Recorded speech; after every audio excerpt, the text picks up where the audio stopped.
Well, all right, here we are. I had technical difficulties, which was I tested everything, and then StreamYard said, "Nah, I'm not going to see your camera." And of course, the fix was unplug it and plug it back in. So, had I only known. Uh, Sorry for the chaotic start. All right, I am here with 2MorVs to discuss why the future is symbolic music. Introduce yourself, sir. Tell us what you want to tell us as an intro. Yeah, sure. Well, I'm 2MorVs. I'm currently located in Vienna. I'm a musician. Some people around the symbolic world and like all that kind of sphere know about me. In 2019, I started putting out basically like music with the speeches of Jordan Peterson, Jonathan Pajot, and these types of people cut into the music in a way that it, rhythmically aligns. And I've been doing that ever since. Like 2 years after I started, something like that, I also became an Orthodox Christian after working with Jonathan's talk Pentecost for the zombie apocalypse for a long time, um, and basically assisting him and brainwashing me into it. If you want to be very, very mean about it, and yeah, I've been going on with that for a long time now, and then recently. A year ago, there was a Pajot Fest, as educated people call it, or the Symbolic World Summit, as the lower class calls it. Uh, and I was lucky enough to be able to attend because I have a very good friend who just invited me to fly over. Um, that was very helpful. And so there were a bunch of talks given. And the introduction talk that Jonathan gave, Cosmos as Apocalypse, I now finished putting into an album, like forging into an album. And I put that out a few weeks back. And so I would like to speak about that a little bit. I would like to promote it. Um, Maybe we'll do like a little subliminal messaging, like blend in for like a frame or two, like buy my album stuff or whatever. And then, yeah, that's basically what I would like to do. And then there's like other things I would like to talk about that kind of surround that whole thing. I think the last time we spoke was in August, like at least in public, was in August. And we had, I think we delved into psychedelics at the end, so it really really derailed at some point, but it was a lot of fun. Yeah. No, we did do an earlier conversation. People should check that out. And that was a fun conversation where the most important thing that came out of that is that I should stop trying to play guitar because I'm a natural bassist, apparently. Who knew? Yes, did you start? No. I've been too all over the place to go buy an instrument and start trying to be symbolic with music. I figured I'd leave that to you, sir. You're much better at it than I am. You have all the equipment already. So I might at some point indulge myself in such luxuries. But no, this is good. So basically, last time we talked about a lot of different things, especially around music and the significance. And then you're doing what I like to call the wisdom waves here, with combining the music and the little nuggets of wisdom, or close to wisdom, that Peterson and Pajot have, right? And that to me, I think one of the quote struggles, I guess is the best way to put it, that people have with music in general is, we'll say, the symbolic nature of it. Right. I think that's really where people struggle, because we're so unused to symbolism and unused to thinking symbolically that people really, you can't categorize music scientifically in a useful way relative to its impact in the world, right? And so you see this material impact, you don't have material frame to talk about it, right? But it's something's happening. You just don't have the words, the propositions, whatever, to discuss it. but there's clearly stuff going on, and it's clearly linking a bunch of things. I think Jonathan Peugeot himself has talked about this a few times in terms of you look at someone like Lil Nas and the music video and the lyrics. It's like, whoa, right? There's a symbolic sort of happening or experience, if you will, through the music, linking words and pictures with sounds and what impact that has on people, because it's when you're stuck in what I call the age of gnosis, this propositional tyranny, which I'll be talking about tomorrow night at 7 p.m. Eastern. Coincidentally enough, you think that all things are sort of done by, are moved by words, right? By speaking, by conversation, by things like that, and then you try to do that trick with music, and I think that was where John Vervaeke really hit the nail on the head in some of his Awakening from the Meaning Crisis work. Was you have something like jazz, right? He talks about jazz and how flowy and whatnot it is, and I'm like, well, that's a tiny taste, tip of the iceberg of what's going on with music and symbolism in general. So you're, from my perspective, you're merging those two things together, right, in a very explicit way. Whereas, maybe I'll try to poorly steal some of Jonathan Peugeot's framing about the medieval mind and how they might have taken all this for granted, right? Whereas now we, in this age where we're talking about everything and trying to use words all the time for every silly little thing, are rediscovering that relationship. But you're making it explicit by using the words that are already pointing in that direction, we'll say. And so why don't you talk about the process in terms of, I'm just a pleb, so Symbolic World Summit for me. In terms of what you took from the Symbolic World Summit, and maybe talk a little bit about how the artwork plays into this as well, right? Because you had a bunch of art done by my very favorite artist in the whole of existence, Sally Jo Cooper. So yeah, why don't you just tell us a little bit more about that process, and you feel free to push back on anything I said. Yeah, so maybe one thing is the whole way that I think especially Jordan Peterson pushed on or tried to do first, and I mean obviously Jonathan just as much, was the whole bottom-up approach, right? Where, as you just mentioned, in the medieval mind, people would just speak the prayers, and they wouldn't I'm not sure if they had an explicit understanding of what these things mean, but they were living in that type of world. And so I think that it was just natural to them. And sometimes when you have a natural understanding of something, you might not even be able to put it into words very well, but you just live in that world in general. And so there's not much for you to articulate, because that is all, it's like normal, if you will. And we obviously lost that with the whole Enlightenment movement and the now the new atheism, even though that's dying too, thank goodness. But we lost that, and so what we kind of need is I think we need to understand everything to some degree intellectually, at least that is what it is, or what it's been for me, to then also kind of lose that intellectual side again a bit, to just live in it. Because I think that is at least the experience for many people. When you get into the whole Peugeot stuff and all that, then that's going to be all that you're talking about for some time. It's like, oh, I see the symbolism in this, and have you thought about this prayer and what structure is in there, and so on and so forth. And then and that's good, but then what you kind of have to do is you really take it in, and you start to live in that world instead of talking about it.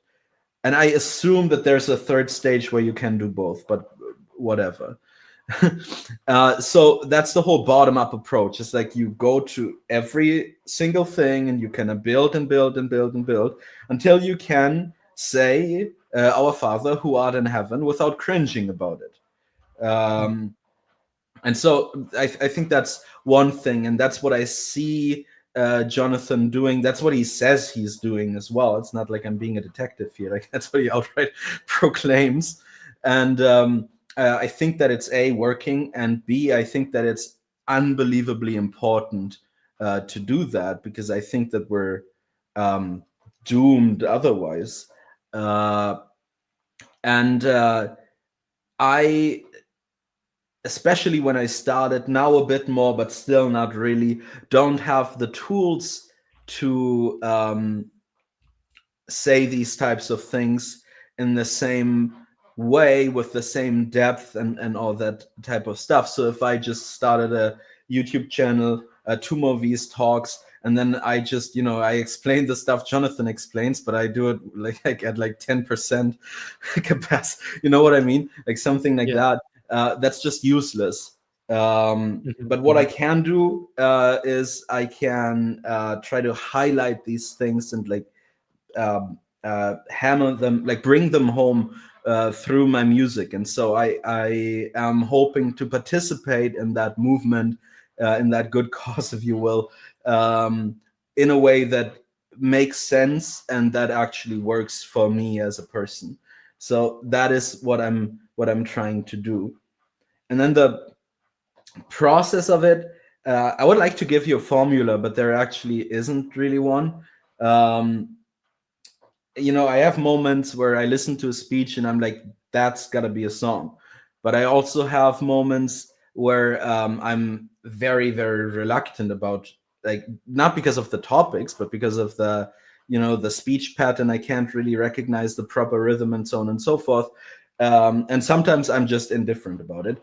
But it belongs to the whole speech that I'm working on. So what I usually do is I just write instrumentals, at least rough versions of them, and then I try out. Either I think like this song has a specific feeling, and so maybe I'll try it, or I'll just try it at random to see what fits. And you just kind of know when it does. And so I take the speech, I put it into my program. Ableton Live, sponsor me, Ableton. And then I look for, first I let it play entirely, and I look for moments that have to stay the way that they are. And when I isolated them, I can push it around. I can restructure the song if the verse isn't long enough or it's too long or whatever. And I just sometimes I don't have to, but I usually do. I take even individual words and put them like a millisecond back or forth so that they're exactly on the beat and like things like that.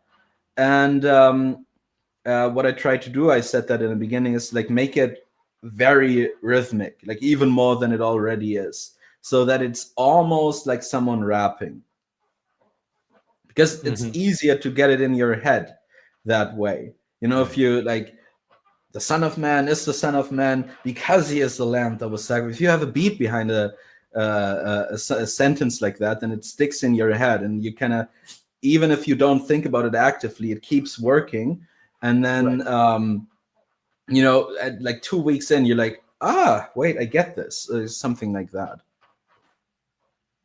Yeah. Okay. So it's very intuitive for you, right? It's very flow state, as John Vervaeke would say. It's very much about, we'll say, relevance realization on the words, right, and fitting that music that you've sort of already done into that, right? But the music's sort of inspired by the event, and then you're in this. The music and the words are in this reciprocal relationship. And then from that emerges this whole that is greater than the sum of the parts. Yes. Right. And yeah, and I think that, that to me is what symbolism is about. So you have, we'll say, many aspects on one side with the words, right? Like words have their own rhythm to them, obviously, but imbued by the speaker. They're formed, right? Sentences are formed, even not sentences. It's like everything's formed, as if communication is a formation. And then you have a formation on the other side, which is the music, right? And so you've got two formations, roughly speaking. And then you need to relate the two together, right? And so that's a many-to-many relationship. And then how that works to create a structure, we'll say, that we would recognize as music, right? Because the instrumentals alone, I mean, you can sort of consider instrumentals music, but we're talking about something a little bit more, right, than a mere instrumental piece that actually conveys a propositional or a set of propositional statements or claims. Linking that together to form a musical piece is sort of the symbolic part. And I think that, maybe to I guess to some extent, what's happened is we've replaced the sort of medieval meaning tools with post Enlightenment, or probably post Reformation is a better tag for this, tools, which are not sufficient. And then what sprung up in the middle of that was something along the lines of pop music. Not that pop music wasn't there, but it's now filling a greater role in history, I would say, than it ever filled before. It's still filling all the old roles, right? So there's nothing new under the sun. There's always been, this guy who made music for his local community, and it was sort of part of that community. I've been watching Wheel of Time lately, for reasons, although it pains me to watch this show. It really does. But what is that? It's based on a bunch of sci-fi novels, we'll say, not very well written by a not very good storyteller, who's very popular for reasons that should surprise no one. He's a popular sci-fi author, fantasy author, and that's set in medieval times. But I mean, he's got a lot of stuff right. I mean, that's part of the problem is, it's probably 80% actually correct. And one of the things he has is like this village called 2 Rivers. They have their own song, right? They have their own like inspirational tune. Of course they did. Like everybody in a medieval village or town would likely have had an instrumental, or a song that was instrumental in their growth, right? Or was emblematic of living there, being there, maybe tied to the geography, maybe tied to some other aspect of the culture, right? Or some some mythos that they wanted to tell themselves, right? But with popular music, you have something that, instead of being inspired by the culture, moves the culture, right? And I think that's a fundamental change. Like, I don't think that's something that happened in the Middle Ages, or to the extent that it happened in the Middle Ages, not the way it's happening now. We'll say that the musical influence on culture now is insane in many cases. Like, it's almost dangerous in some aspect. And people have said that before.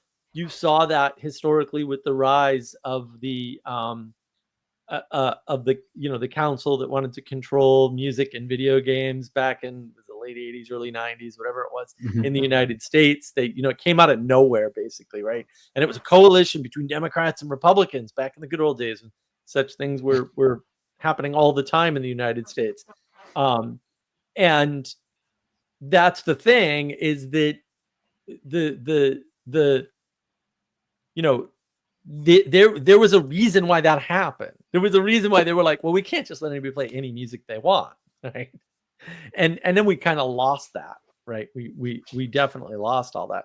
And I think, now we're in this re-enchantment phase for music, where we're moving away from sort of the demoralization aspect of music, where music has gotten obscene and obnoxious, right? It went through the banal phase, where it was all about, like, my personal relationship and whatever, and now most of the pop music is about obscenity, really. And then here you are doing these wisdom wave type things, which is fantastic. And I will take a couple moments here. Enrique Bastos, I've listened to the album uncountable times. It feels the process between the two medias, music and talk, got entangled in a whirlpool until they mixed and went through that center to become new. That's pretty high praise from my perspective. I'm not gonna do the gesture, but my heart goes out to you. Fair. Yeah, no, that's wonderful. Ixnad, most of the peoples in Wheel of Time have their own songs. Yeah, I think Ixnad, I think that he got that right. Like in medieval times, every village would have their own sort of village, and other songs too from the greater region and whatnot, but they'd have their own personal, like whatever song that would do that. Hanselman, it's good to see you, sir. Pop music moved from love songs to fornicate by. Right. Well, and I think that's a reflection of the materialism and the individualism. So the pop song is the individual song. It's the song about my relationship to the world, right? And that's also what the love song is, right? Because if you go all the way back to like the 50s and 60s, which is something for some reason I've just happened to cross on YouTube, all this weird musical stuff. But before our first video, sir, but also weird. It was a strange. Everything is strange with the way I interface with things, and that's you see that, and the Anadromist, Burn Power talks about this very well in How We Got Here. Although, boy, is that way too long, Burn. It's way too long, buddy. Cut it down. I know you like that music. Cut it in half at least. Make everything better. And he talks about, basically he makes Bob Dylan the bad guy, which sounds perfectly in keeping with Bob Dylan to me, where he tells everybody like, no, you have to be for social change. This music can't be happy, fun music. It's got to actually be relevant to the culture. And it's like, I mean, that's what Burns says. I don't know. I wasn't there. He's older than I am, I think. So, like, it's fine. But like, if that happened, and I can believe it did, because boy, that sounds like you can hear it in the music. He goes through it in the series, on the Anadromist channel and How We Got Here. Then that's very telling about, we'll say, the direction and the orientation, we'll say, of the of music in general. And big fan of both of you here. Excellent. Well, it's good to have. We like fans. We're perfectly happy to have more fans. And we did you want to say anything before I grab this next comment? Yeah. Number one is, I just love that quote: pop music moved from love songs to fornicate. That's not wrong. Right. It's well said. Anselman's pretty smart. He's a smart dude. That's very good. And then I think so. As should it foster social change and be relevant to the culture? I would not say it either should or shouldn't, to be honest, because so we have like work and rest, basically, right? And so you need rest, you need relaxation, you need sleep, you need like a little death, if you get what I mean, from time to time, in order to stay alive, basically. So you need chaos and order, and like however you want to phrase it. And so I think that if music to some degree kind of plays that role, if you have a song that's just fun, not like it doesn't have to be super deep. If you look at like the early Beatles stuff, especially, that's what I was gonna say. Yeah, very, very simple love songs, and they're very catchy. It's just you want to dance to that, and then that's silly that's and fine. fun. Silly and yeah, fun. Exactly. And there's like I'm a big fan of people who do like funny rap, for example. Not all of them, but there are some who really got the hang of it. And there's like this one guy. It's like some black guy who pretends to be like a ghetto type person, and then he makes a song about how he would never snitch on his friends, but then he names them like entirely, like full name, where they live and what they did and where you can find the evidence. But I would never tell that and say it's super funny. So I love when people do that type of stuff. But I think that music that, you know, is basically rest, or is basically, you know, something on the chaos side, on the renewal side, let's say, if that then goes back into fostering a orderly, or like an upward focused mindset, I think that is as valuable and also very powerful, because in that rest state you can then orient yourself upwards. Right. I think both of that is perfectly fine. Okay. Yeah, that's fair. I want to grab this other Anselman. Well, also I'll highlight this. Anselman is spot on. Yes, he is. He often is. He's quite an astute observer, trapped where he is, as he is. Anselman, do you have any views on pop music as tools for social engineering and cultural subversion? So, Anselman, I pointed at this earlier. I mean, that was, and I think 2 more here kind of pre-answered your question to some extent. You know, from my perspective, the recession of the church, which is a big topic that I'm gonna have to tackle someday, and I'm avoiding like the plague, because it's hard. That whole thing that happened, where the church was no longer had this centralized role in holding everything together, it created this gap, and into that gap comes music. And I very much agree that music, like many other things, serves 3 purposes, right? One is the rest and renewal. The other one is the grounding, as I mentioned earlier. Like every village has their own song that, you know, sort of speaks to that village's culture or society, or, you know, people. So it binds the identity. Right. It binds the identity, right? And helps you to bind your identity when you're lost, right? Or when you need it during a fight, in this case.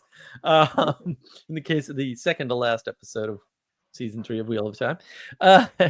Right. And it's very powerful. Like I think, yeah, medieval villages almost certainly had that. Right. But then there's this entertainment you know, component is tied up in rest. But without the church there to do the orientation upward, which is what the church is supposed to do, by the way, that recession is that's part of the recession, is they're no longer there with beautiful pipe organs and harps. Boy, there's a third instrument. I can never remember which one it is. Well, and there's the human voice, the lovely human voice, which should always be included in any higher celebration, right? Because that's participation in the music, is you singing with it. Without those, you know, the church holding those things up, orienting those things up, pointing things up, you just have this degradation, right? And that very much serves the needs of individualism and materialism through equality, which equality applied at the material level, or at the level of we'll say single instances, whether that be people or persons, or buildings, right? Like, oh, we've got this church and that denomination and that denomination and that, like that's bad, right? Equality should always be abstracted to something higher. Like, we're all equal, you know, in the eyes of the Lord. Bang, there's your equality. Your equality doesn't exist below that. That's crazy talk, right? Or you know, you are equally considered by the judges of justice. Sure, absolutely. That's proper abstraction. That's where equality exists. Equality doesn't exist at layers lower than that. And I think that's part of the problem. So that when the music pointing upward is no longer integrated into daily life, right? And it doesn't mean you have to do it daily or listen to it daily, but it means that it's so part of your ritual. We'll say your Sunday ritual or something, although you used to attend church like 3 or 4 days a week. It's from what I understand. Even if it was just every Sunday, right? But that would seep into your everyday experience and existence. And instead of humming the latest pop song, you know, not that you wouldn't ever do that, But you would also have the option of humming some song that would help you do the monotonous work that has to get done, dishes or laundry or hauling water or whatever it is, or coding endlessly because AIs are stupid. It doesn't matter, right? Or just trying a zillion musical combinations, right? Mixing, editing, all of these monotonous sort of things that just have to get done in order to revivify the world.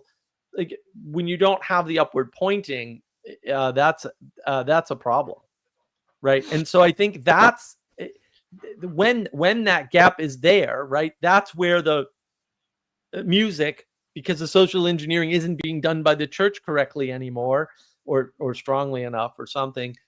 Music becomes a tool for social engineering and cultural subversion, or cultural impact is more what I'd like to say there.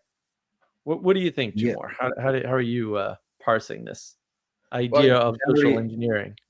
generally, I just agree. I mean, if I look at my stuff, I'm doing both of that, or I'm trying to do both of that. It's obviously social engineering, at least for me while I work on it, but then also for the people who actually listen and enjoy it. So that's certain. I mean, it is kind of that, and then in a sense, it's also cultural subversion if you view it as subverting contemporary culture, which, I mean, obviously is the goal here. Certainly can't go on the way that it is now, and something has to be done about it.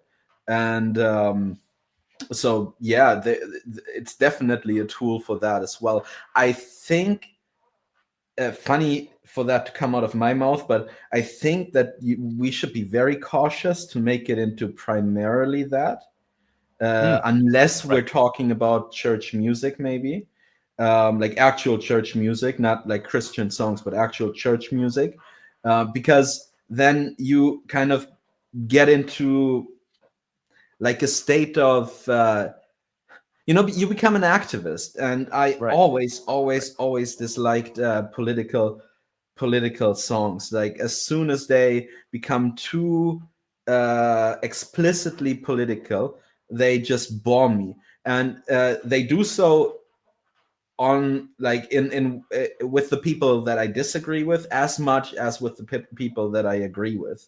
It's like, man, go talk somewhere, go to a campus, go to do anything, but don't make a political song.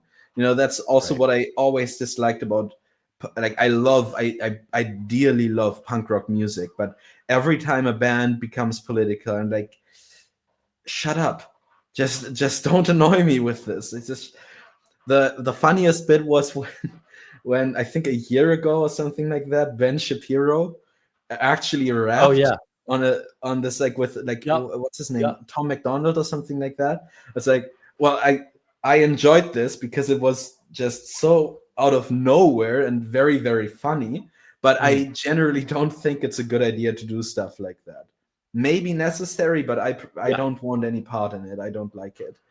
Well, and Tom McDonald was kind of poking, like, he's a satirist. He's a musical satirist, right? He's already poking at the edge of music, and so for him to blend the two is, I think, appropriate. Although I agree with you, in general, never do that, right?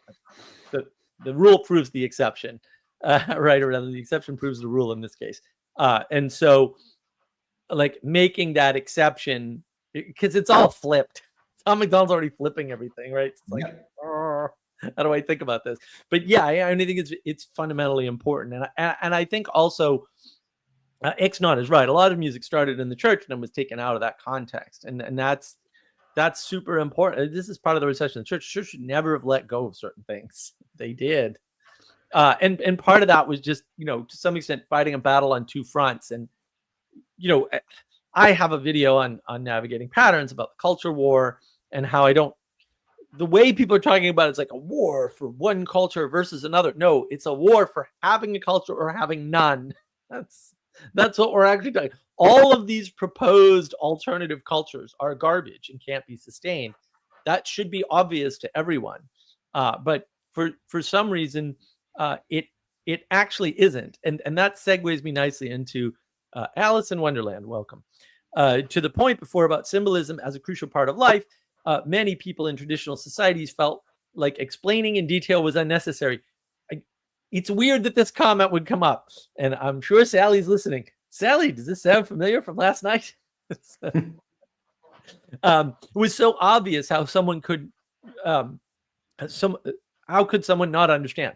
Right. Well, and I want to link that back to, we'll say, the greater issue. The greater issue is postmodernism. And I know this is where I must, it makes my heart heavy. I must depart with my dear friend Jonathan Peugeot on this. There's no good in postmodernism whatsoever. Like, to say otherwise, I think it's a big problem. I want to play as advocate. No, go explain. But then after that, I would like to play as advocate here. Oh, absolutely. And because what postmodernism effectively does at the end of the day, and can do not, no other thing, is it removes the importance of context, right, from framing, from the equation. And now you're left alone. This actually causes what I call the intimacy crisis, or at least it's one of the contributing factors of the intimacy crisis. You're left alone in the world to try and figure out and frame it yourself.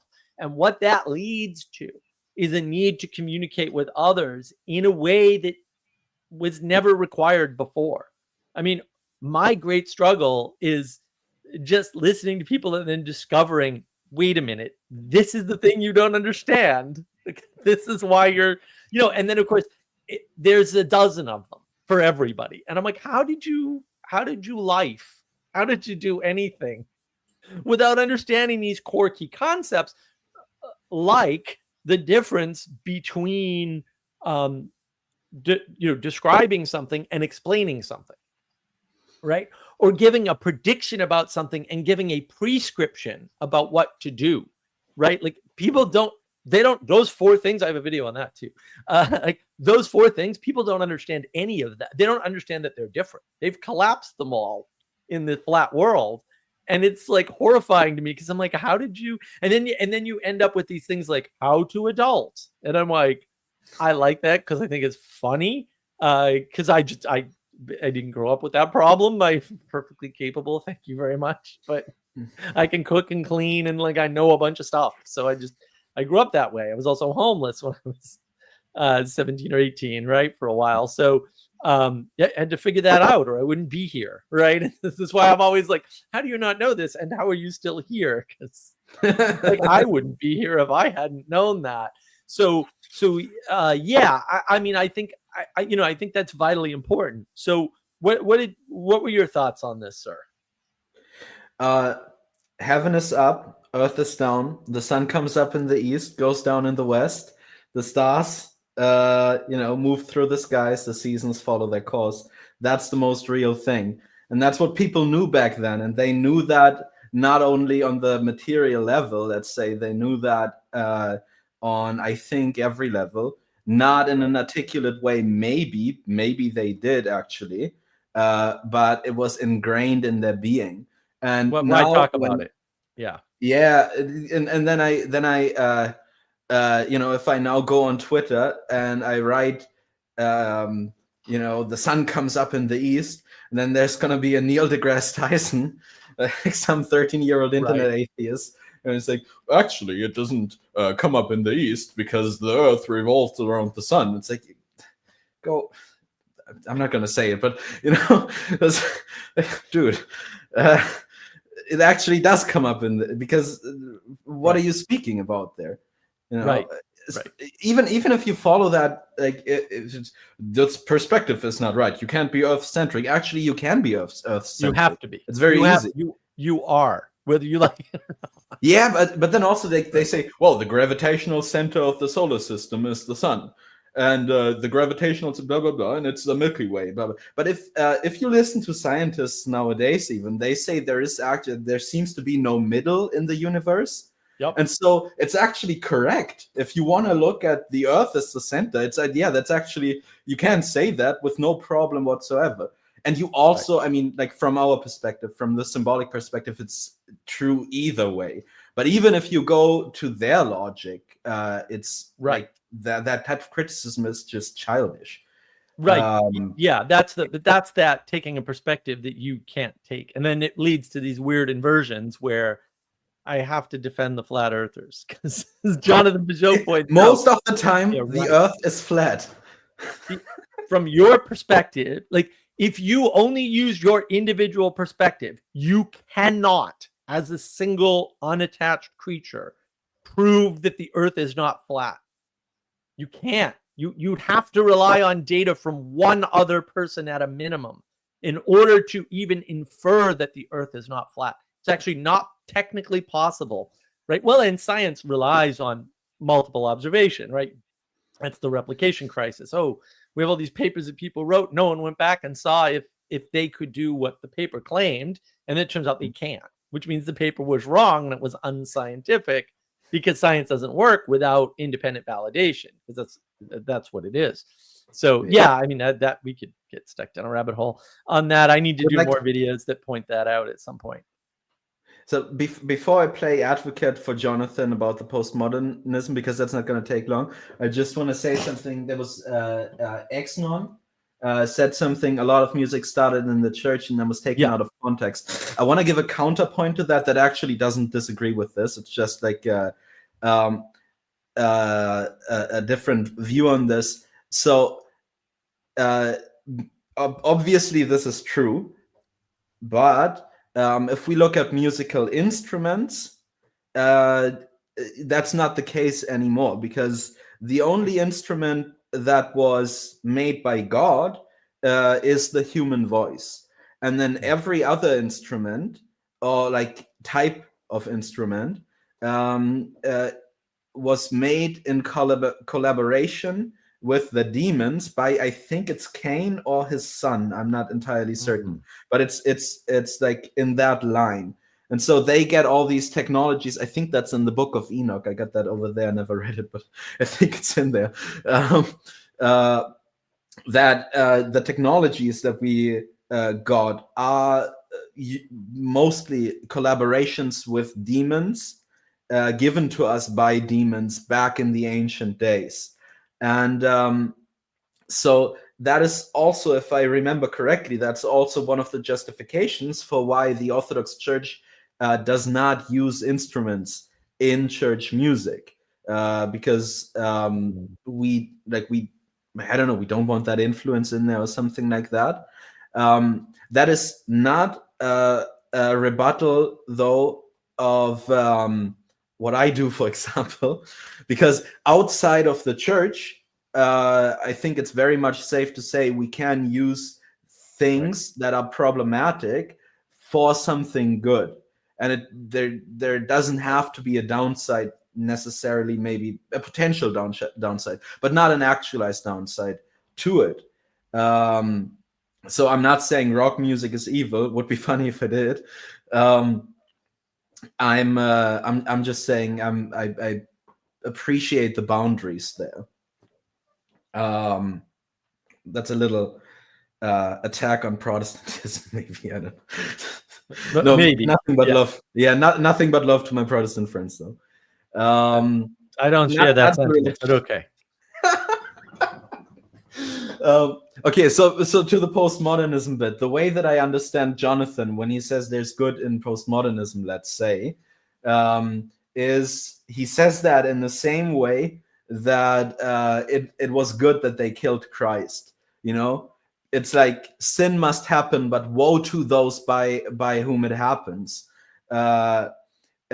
The thing in and of itself is not something that's good, you know, like trying to decompose everything, which is ultimately what postmodernism does, if it's not fused with neo-Marxism. That's not a good thing. But what can happen, what God can do, is he can take the bad thing and use it to turn it, you know, right side up again, you know, the double inversion. Right. And that's what God did a few days ago. On Pascha or Easter, you know, he used death to destroy death, and that's what he can do with basically anything. And so that's always how I understand Jonathan when he makes a comment like that. Yeah, I don't. Maybe. I'd love to talk to him about it someday and hash it out. It's Yeah, that would be you know, great. Well, next summit is coming up next year, I heard. So I heard rumblings of that, but I haven't heard anything concrete. But I hope it happens. I'd like to go again if I can. I heard it out of his own mouth on Derek J. Fiedler's stream. He said they don't have a date yet. They don't have a specific place yet, even though there's rumors about where it's going to happen.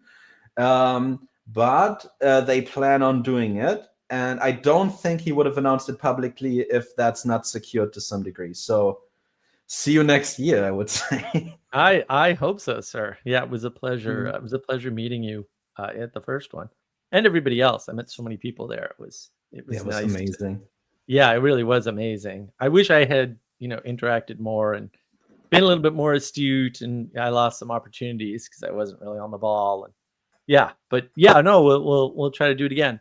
Yeah, I mean, I don't know. I mean, the saying, the postmoderns had a point is the equivalent of saying a 3-year-old sometimes says something's correct. It's like, well, I don't think they had a point. I don't think so, to be honest. Yeah. Unless, I mean, okay, so what you can say is that human societies are not structured in an equal way because it's hierarchical. And then there's all these things that you cannot account for. So people, everybody, literally everybody, is going to, at some point, treat someone unfairly and is also going to be treated unfairly. It rains on the just and the unjust alike. And so by noticing that and pointing that out, you kind of course it's true. But then it's also, that's nothing new, not at all. Marx saying, there's rich people fighting poor people and so on. It's like, duh, of course that's happening. You're not looking at anything new. And then that was Peterson's point as well, especially in the beginning. It's like the West figured that, or Christianity actually figured that out, even in Judaism already, like back in the day before Christianity figured that out. Like it all, it's not right to judge people by the group that they're in, be that black or white, or man or woman, or old or young, whatever. But it goes down to the level of the individual, and that's what Christianity always talked about. That doesn't mean that groups don't exist, but that's still the level on which, whatever, yeah. So that's the new problem is the Reformation basically opens the door. Whether it does this explicitly or not, it's not important. But the Reformation opens the door for this idea that everybody should be included, right? This weird universalism that isn't supported biblically or in any other possible way. Yeah, right? Sola Scriptura. Right. Sorry. Right. Well, that's tomorrow's topic's going to be heavy on that. It's like, yeah, it struck me like lightning the other day. That once you're trapped in that, there's all sorts of side effects that start happening, and people try to universalize and let in all the snakes and all the wolves, and and they don't discern, they can't conceive of leaving somebody out because God can turn it to good. It's like, well, maybe he can, or maybe he's just going to throw that person in hell. I don't know. I don't care. I don't want them here now. It's like scandal must happen, but woe to those by whom it happens. Exactly. So I'm actually doing good by killing a bunch of people. He said, no, you're not. Doesn't mean that God can't use that for something. It's still awful, and you shouldn't do it. Well, and it doesn't benefit you one little bit. So be careful about. God can do that. He might not. You might not be saved in the process. In fact, you might get the brunt of the scapegoating on that one. So that's the problem. But let's move on. We got a good question here from Hanselman. I'm curious as to 2MorVs preferences in Orthodox music, Russian perhaps, being a Westerner. Do you self-identify as a Westerner, and if so? Well, I mean, necessarily to some degree, I am a Westerner. I don't get around that, and I'm very much happy about a bunch of the West, most of it actually. I try not to kill my father, let's say, and I definitely prefer the Russian chants. They're not only just by themselves the closest to Western music. They were, if I remember correctly, even brought to Russia by a czar that preferred the music that they were singing in the West, and then they adopted it and like made it their own to some degree. So I definitely prefer that. I feel very much at home in it. I'm very, very moved by it. And I don't feel that at home in the Greek singing style, for example. Like this is not that's not a general judgment. This is a personal thing. I don't really feel it. Like that's just not like I think they have not half tone steps, but they have something like even more minute. And to me, that just sounds untuned. And so I can't work with it. I'm very sorry. I'm not trying to offend anybody, but I don't enjoy it as much. There are moments when I visit a Greek church where I can actually get into it, but usually I would just rather hear the Russian choirs. And in my home church, in my home parish, which is of Austria and Hungary, in Vienna, we have the most beautiful choir I've ever heard in my entire life. So anybody who's visiting Vienna, you have to listen to it at least once. It's unbelievable. So yeah, you were spot on. I love the Russian Orthodox music. So, according to my good friend Ethan, whose baptism I attended in the Orthodox Church earlier this year, forgot what piece it is, but there was one reserved only for a specific church context, to the point where people were forbidden to attend with writing materials. Right? It remained reserved to church setting until adolescent Mozart showed up and just transcribed it from memory.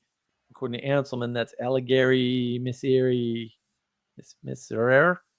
I don't. So Mozart's the bad guy. I can go with that. I'm okay. With that. Well, he was a rock star, so what are you gonna say?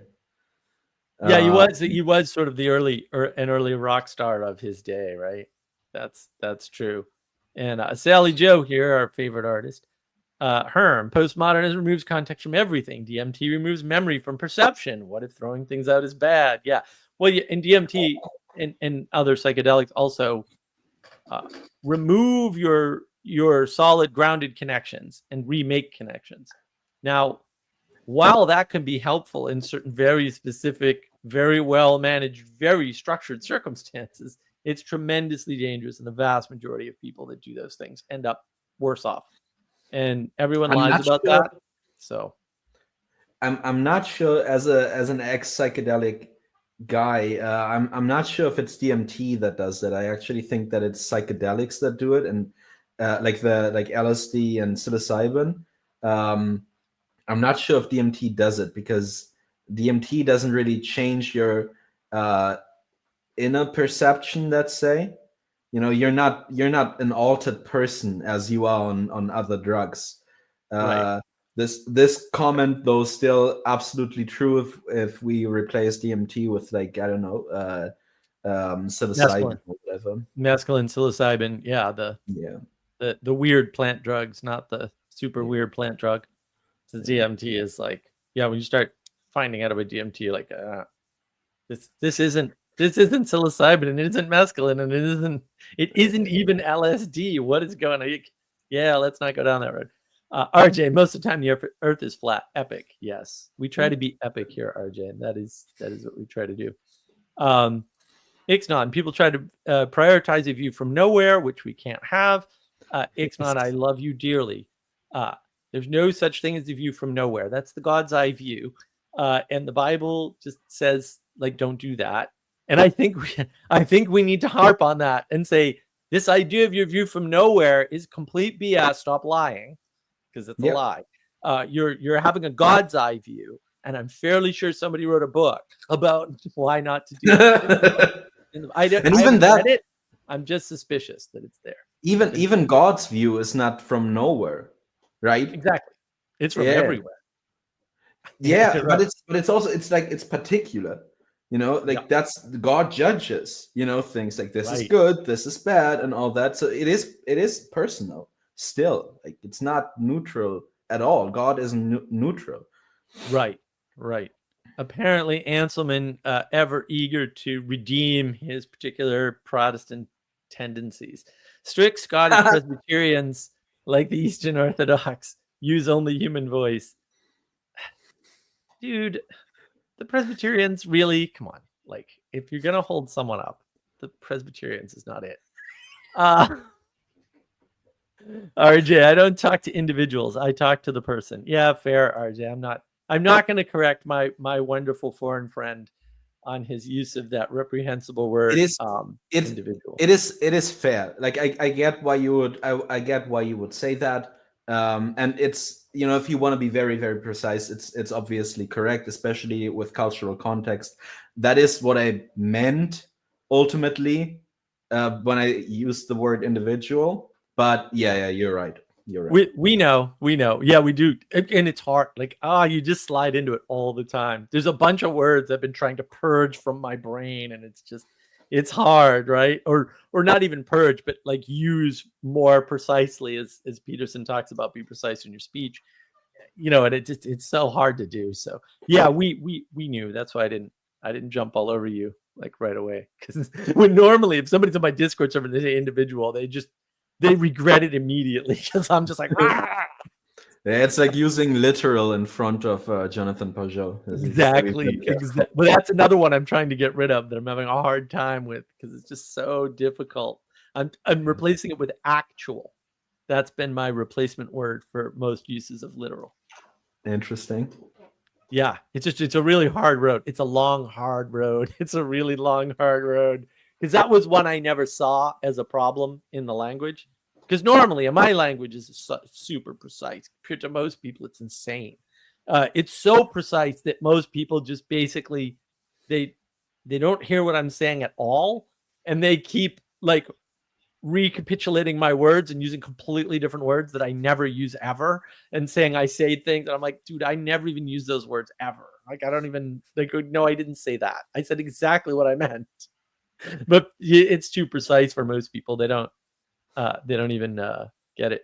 Oh no, Anselm, and I hope you precisely define what you mean by sola scriptura. Okay, just replace the term sola scriptura with pure evil, and it'll be fine. Right? Alone. It means alone. Nothing's alone. You're not alone in this world. Like there is no aloneness. That's a ridiculous. The whole idea of alone is already a problem. The fact that there's 5 of them shows you that it's stupid. How can you have 5 alone things? You can't. That doesn't even make any sense, right? And so you need the connection, obviously, to tradition. You cannot come up with a proper interpretation of the New Testament, for example, without the Old. Then you also cannot interpret these things without the guidance of God. And then you say, well, I pray to him. He shows me the way. How would you know if he does? Sometimes you do, sometimes you don't. So we kind of need the church tradition to understand these things. And then you say, well, how do we know the church is correct? Well, God promised that he wouldn't let it break apart. That he would... the gates of hell will not prevail on the doors of the church, something like that. So yeah, sola scriptura, you can't go by scripture alone, because even scripture tells you that you have to listen to oral tradition, for example. Right. Well, and you need it. You need a starting point, right? That's why this is such a wonderful book.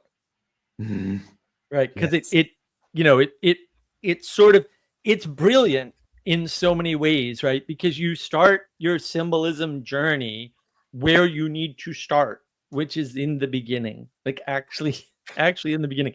That's actually going to be part of the topic for tomorrow evening's live stream, is the importance of in the beginning and the replacement.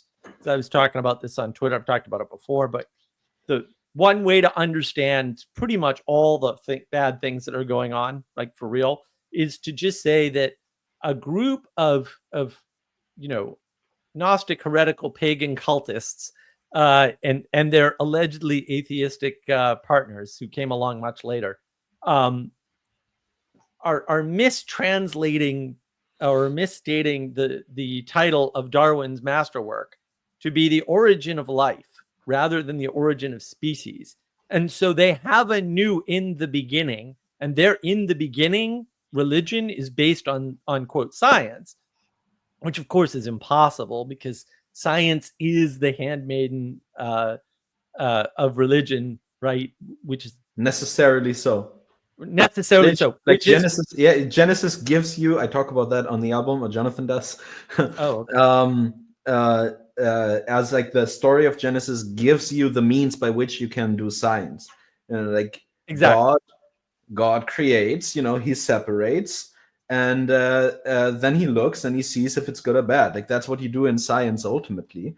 And so religion actually gives you the tools to do science. So it is secondary to religion. It cannot be greater. Yeah. Right. And Immanuel Kant sort of noticed this quote problem, and he's caused a lot of this confusion. Right? I mean, he obviously correctly identifies science as part of philosophy because that's what the ancient Greeks thought it was. Nobody knows any of this anymore. Everyone's dumb, and no one reads any history at all. But yeah, I mean, and that is going to be the theme, like I said, tomorrow at 7 p.m. Eastern on this on navigating patterns. Ethan, of course, I knew Ethan would do this. Mozart is not a bad guy. Sure, Ethan. Sure, we believe you. Yeah, I mean, Ethan's warning you not to say meta. You might not survive. That's not true. I'm much kinder to people on my live streams. I even let them say all kinds of terrible things without any pushback. Anselman, I guess German for individual doesn't have the negative sense you give to it. No, the reason for this is that I started thinking about all of this with Peterson, and the way that he spoke about it made perfect sense. It didn't have the differentiation between individual and person. So when he was talking about an individual, he meant a person. And so that's how I learned to use it. That's why I don't shy away from it as much.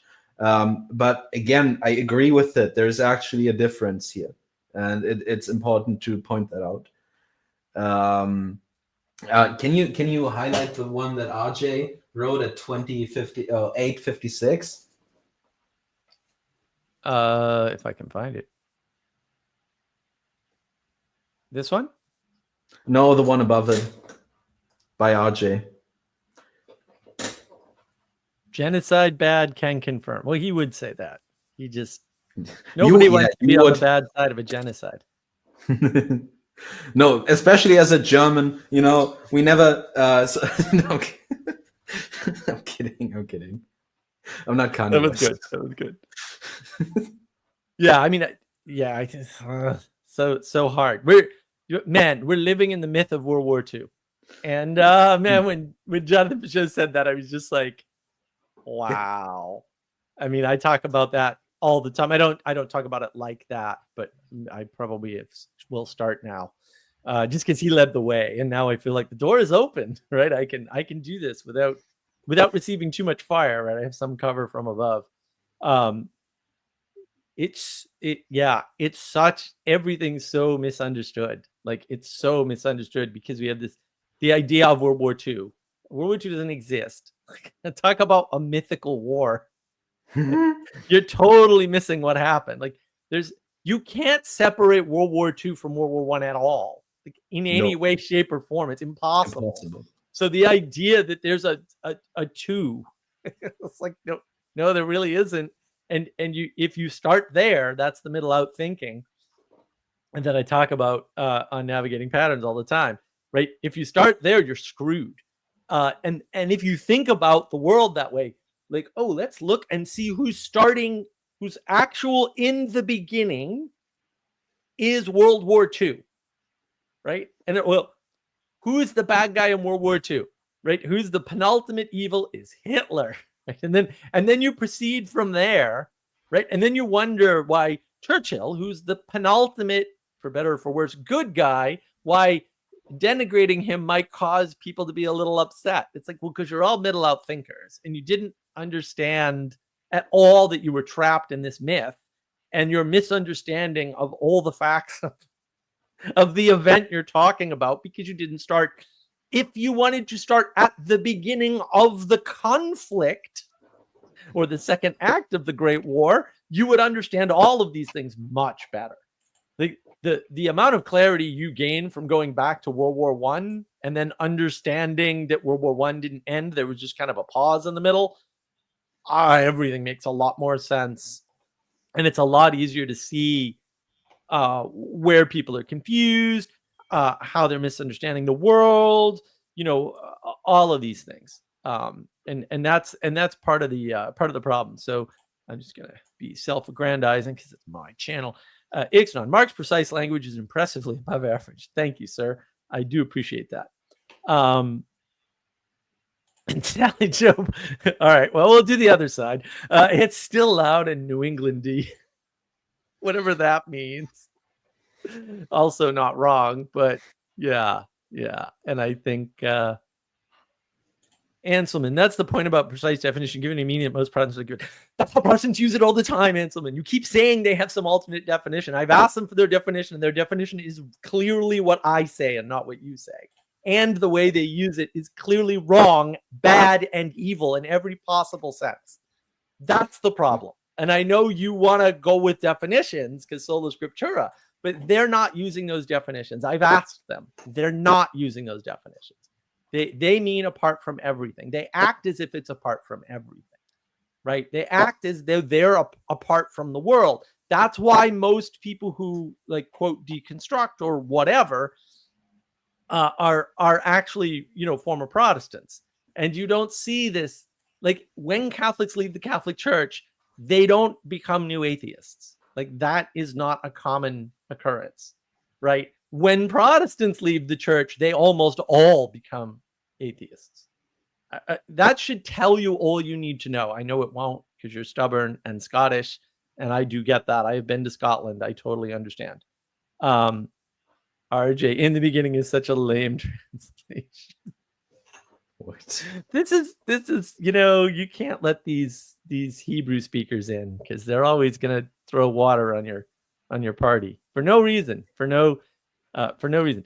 Anselman, most sola scriptura people have authorized interpretation of scripture in line with early church teaching, ecumenical councils, and the creed. Right, and it doesn't change, but the language does, and that's the problem. There's a wonderful documentary on the Amish that's available on Amazon Prime, or at least it was a couple of years ago when I first watched it, and it goes over this. This is the Amish problem, and of course they're extremists, so they have the problem in the extreme. But it talks about the three language problem because they all have three languages, right? They have the language of their book, the language that they use at home, and English in the United States. And it's a big problem because it's two different versions of German. They're significantly different. And because of that, so the documentary says, I'm not Amish. I don't really know any Amish people. That's part of what's absolutely devastating their community right now and causing a lot of people to leave the Amish community, even though their birth rate's still pretty high, right? And I think that's sort of more to the point, is that you run into these problems when you don't change the language. And so the argument should be around, why are you changing the language? What is the purpose of changing the language? And why is why is it that people think that you can, the Protestants? I was just thinking about this morning. It's weird that it would come up. The Protestants can't even agree on a translation, much less an interpretation. And they don't have a mechanism to fix that problem at all. It doesn't exist. That's why the Amish have the problem of, we can't change the book. Our spoken language changes all the time, but we can't change the book. So we can't preach from the book. They're already at that point where they actually can't use the book to preach from, but they have to use it to read because sola scriptura. And now they have this big split, and it's a huge problem, as it turns out. along with the other solos, all of which are huge problems because they're not united in a wholeness that emanates from above. And the Protestant problem is, roughly speaking, the emergence is good problem. Everything emerges from the individual up, and the individual's direct contact with God. It's like, what book are you reading? You're not even supposed to do that. If you did, your face would burn off. Like, I don't, like, what are you talking about? Right? And like, none of it makes any sense, when you scrutinize it. And that's part of the problem. According to RJ, which groups retain what language and how is more important than people realize. That's true, and that's part of your cultural grounding is your language and how it develops over time, we'll say. But 2 more, please. Don't let me go on. Save me. Yeah, let's make a hard cut here. Okay. Even though I'm aware that I opened this, so this is kind of my fault. But let's make a hard cut here, and I had to send it to you on Twitter. I sent you the artwork that Sally made with the additions that I made for the YouTube video, because I had to expand it to like YouTube size, not vinyl size. Maybe you can pull that up and show it on the screen, and then we can talk about that a little bit. I will try to do that right now. Let me. Awesome. Oh, I have messages. Weird. Who knew? It's almost like you're prophetic, sir. All right, let me see if I can present that up here. I guess I can do share screen. Will it make me do? Well, let me do share window. It will. Now I gotta find the window. Nope. Is it this one? Nope. Why can't I find it? I don't assume anybody actually wants to look at my AI experimentation. So, oh, you know what? I'm not even looking at Windows. There we go. That looks like what we want to see. How's that? Very nice. Okay, so if you center yourself in the middle and then imagine vinyl size, which is like a perfect, what's it called in English? The shape? Square? Yeah, perfect. Thank you. Perfect square. That's where it cuts off. So everything that is beyond that square is actually AI generated, which there's a reason for that. Number one is I can't draw that well. The other one is, though, that as we move away from the center of that image, we move out into chaos more and more. And we move so far out into chaos that it's not even human anymore, what we see at the end. It's not coherent anymore. None of the things that you can see on the outside of this is coherent, except for the little St. Christopher figure on the left and the right, which again makes sense because he is at the edge protecting the center and maybe even bringing those outside into the center. And this is what Sally made, like the vinyl sized square there. It's very, very impressive. I also, like, it's hanging on my wall right here. She sent it over. That was amazing. And how it started off was that I was thinking of a proper cover for the album, and then I made a few very, very, very embarrassing stick figure drawings of a very rough structure, very, very rough.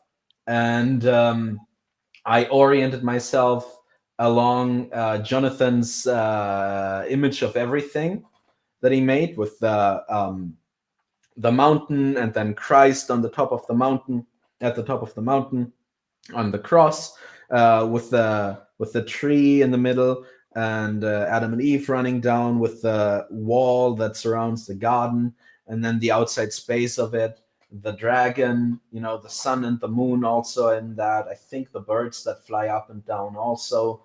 And so what we have here, obviously, at the top, we have the Son of Man, Jesus Christ, coming down from heaven, because the Son of Man is a recurring theme in the whole album. You have Sally's very impressive version of the angels, with the 6 wings and the big eye and so on. Then you have the symbolic world logo, the griffins left and right. You have sun and moons, day and night, the dove and the raven, I think it is. You have paradise, the walled garden with the tree of life, and then the flaming sword, which turns every which way, protecting the garden. And as you go down from there, you have the speakers of the Symbolic World Summit. So we have obviously Mr. Pajot in the middle. We have Jordan to his right, Richard Rowland to his Jordan to his left, and Richard Rowland to his right, and then Neil the Great, Vesper Stamper, Father Silouan, and then there's also John Hears, Heather Pollington, Father. Am I stupid? I know his name. Father Stephen DeYoung, and Deacon Nicholas Cota. And then you have, the bonfire there with Martin Shaw sitting at the bonfire, which I thought was absolutely appropriate. You have the sheep and the goats on the right and the left, where they, would be biblically as well. And then you have the dragon on the outskirts of it. And then if you go down further to the left and to the right, you have Sally painting the very image that we're looking at right now, and me with my instruments. And then besides us, Saint Christopher, the unofficial patron saint, let's say. I am absolutely amazed by what Sally did here. You have like the technology that she incorporated on the outskirts, like towers and the computers and all that stuff. And then if you go up, you have satellites and all that. Very, very, very impressive. Yeah, I agree. I remember. So she does a lot of her work and shares it on my Discord server, the Mark of Wisdom Discord server. And she's working on stuff now. In fact, it was interesting to watch and to talk about. Right, she often talks about her ideas with us. Trying to either articulate what she's doing better, in her own head, or get ideas from other people. Whether or not she uses any of them, I have no idea, because I wouldn't remember even if she told me. She shows me painting stuff, and I swear it just goes right out of my brain. Right after I don't see it anymore, I can't. For some reason, I can't track that stuff. Show me some code, and I'll remember it forever. Show me image painting in action, and it slides right out of my brain. But yeah, I mean, it's interesting how much of the symbolism is so well incorporated in one space, which is really, it's the symbolic world. So like, here's the symbolic world, guys. Like, there it is, right? And it's not supposed to be, we'll say, an overtly it's not supposed to be overtly religious in terms of sacred worship, even though there's, we'll say, religious symbolism or religious iconography in it, right? The point of it is to show the wholeness of the event, really, right, within the scale of the world, without trying to make a statement of judgment about where you are, where you should be, or where anybody else should be, right? It's more, this event occurred, and here's what it looked like symbolically in a painting with respect to the world, right? Which, for me, that's like, I don't know how she does any of the things she does. But for me, that was huge, right? That was huge. That in this one image is the placement of the world, the proper symbolism of the world, or at least half of it, we'll say the upper half, right? And then within that is our event. And it's, I would argue, properly situated within that. I mean, you could probably nitpick all day, and symbolism is tricky. So this is technically wrong or whatever, even though that's ridiculous. You could do that. But I think really, for what it is, it's quite the accomplishment. Very much so. I mean, you have life at the top, with Christ, coming from heaven, and you have death at the bottom. Whether you look at the dragon or you look at Adam's Adam's skull there, um, you have the blood and the water running down from Christ to us. So I think this is very, very accurate. I was unbelievably impressed. I really like how it looks digitally. It's even more impressive to see it in person. I'm not gonna lie, I was so blown away by it. And yeah, she did very, very well. I think that we had like 1 or 2 listening sessions before she started, if I remember correctly. And then we had a few short conversations about what to incorporate, how to incorporate it, and so on and so forth. And then, this came out of it. And then if we then, I mean, if Sally has anything else to say about this, maybe she can put it in the comments. Other than that, I would go into the album itself for a second. Like the songs, the musical part of it. And so we start off with sounds of someone turning a radio and trying to get the right signal in. And then there's snippets of past songs that I made with Jonathan. A bunch of stuff from Pentecost for the Zombie Apocalypse, the musical, a bunch of the other songs that we made together. And then it at the end of that track, like the intro, that's not actually music, it's just like an intro to the intro, basically. You have I had to include that. At the end of the summit, Jonathan mentioned a bunch of people and asked them to stand up, and then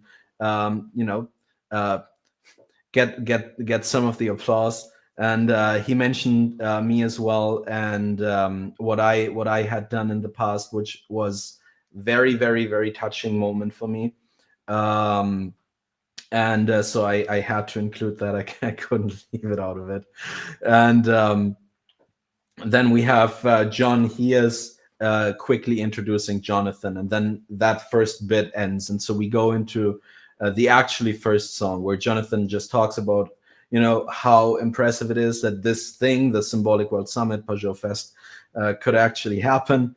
And then he in the next one, he goes about how the problems that Symbolic World Press were facing prior to the event. Actually they almost went bankrupt because something happened. And then a lot of people stepped in, like Richard Rowland stepped in, and Neil deGrasse from Dirt Poor Robins had a very good idea to include the online tickets, which then facilitated the saving of Symbolic World Press ultimately. Then we go into the, for example, with just to be quick about it, with that song, I thought it was very, very nice that I could include all these people that he mentioned by name.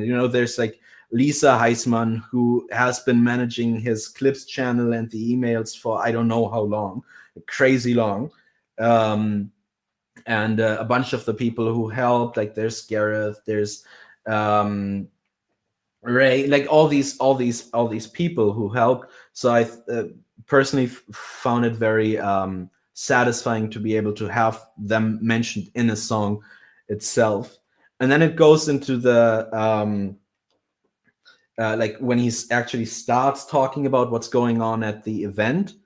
That was a personal highlight for me, because I actually got Neil deGrasse and Kate deGrasse to work a little with me on that song. They I talked to him about, because I wanted to include a snippet of them, something that they did, because they are mentioned by name by Jonathan in the 4th song.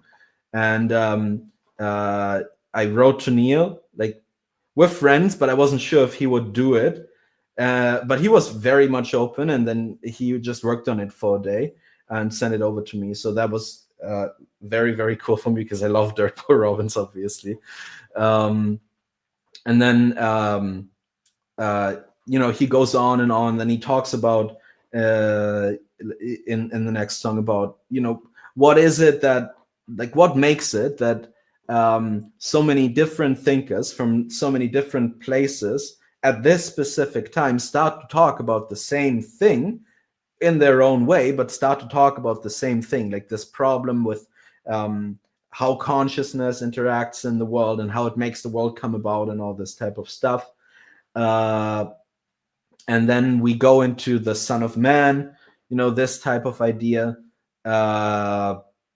which is very, very important to the question asked before about consciousness, because that is,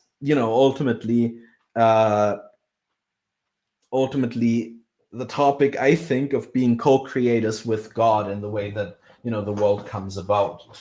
That was the first third. I think I'm gonna stop going for now. Yeah, maybe you have some comments on that. Did you listen to the album by any chance? Or do you have a comment on? I've heard most of it. I don't think I've heard it all in order. I didn't listen straight through or anything. We'll be back in an hour and a half, and then we can. I'm kidding. Yeah, no, I mean, the way you blend everything together. So there was a movement to do like rock operas back in the 70s, right? And maybe even in the 60s, right? Where you have, you have the theme of the song, and then you have the theme of the album, and the song fits into the theme of the album, and they go in order. They're highly produced, obviously, right? They're operas, or trying to be operas, or trying to mimic operas or something. And I think you've sort of restored that, especially with what I've heard and how you're describing it, right? Is you've restored that larger theme, and that it's not your theme, right? You're capturing the lightning, if you will, from Jordan Peterson. And we call that the Peterson Sphere. There's a petersonsphere.com website. You can go visit that and see Peterson timeline, Peterson news, stuff like that. There's Peugeot stuff is in there too. All that stuff is there. So like you're sort of musically capturing, we'll say, the spirit of what this moment is, right? You started with the apocalypse, right? Because that's everybody started. They went in through zombies to this whole issue, right? Because zombies break materialism, right? And now we're continuing in this you probably call it a unifying aspect. Hopefully it's a wholeness and not a unity, right? With the symbolic world and this idea that the future is symbolic music, right? Back to the topic. And so your music is capturing the way in which that symbolic moment, if you will, is coming together. If I can use a lot of poetic license that I don't even like, but I think go on. I love hearing how great I did this. No, this is yeah, well, yeah. I mean, there is they talk about a Kairos moment. I think that's the most foolish way to talk about the world that you could conceive of. But because the Kairos moment, you don't know till it's done, we'll say, and it's certainly not done. We're in the middle of something, but you're sort of capturing the re-enchantment of the world through symbolism, which I think is fantastically important. I've got my reasons why I would never pursue that, we'll say, directly, because I think the problem's deeper than that, or at least the most important part of the problem is deeper than that. It's more to what Vervaeke points to, with a few modifications.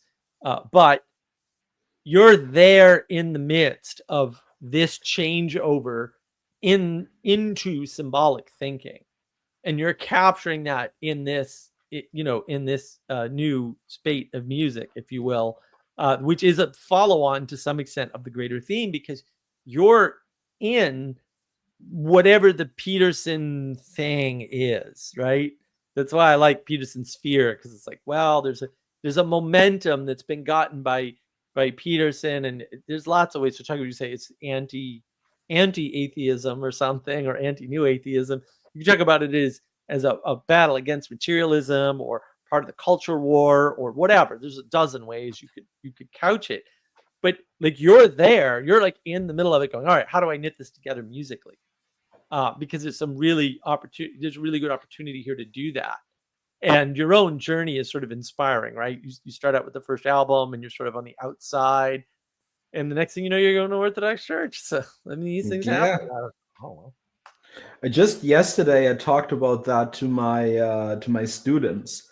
I teach Orthodox religion in schools in Vienna, and I talked to them about how the monster on the outside that is integrated into the church can bring people from the outside in, can carry them across the Jordan, across the river, and they've been quite receptive. So yeah, I actually do think that's an important part of it. And then I hadn't realized that before, but you said this now. I think I heard it like 2 days prior to this in a different way as well, like the way in which we have all these people coming together at the Symbolic World Summit. We have all these thinkers coming together to this.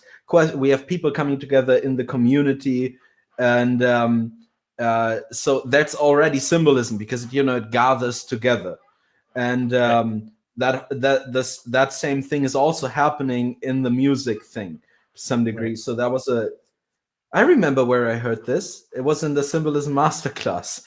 Yeah. Okay. So there you have it. Before I keep talking about the album, Anselman pointed something out, and then Ixnon answered to it. I love it. It's very funny. Please highlight it.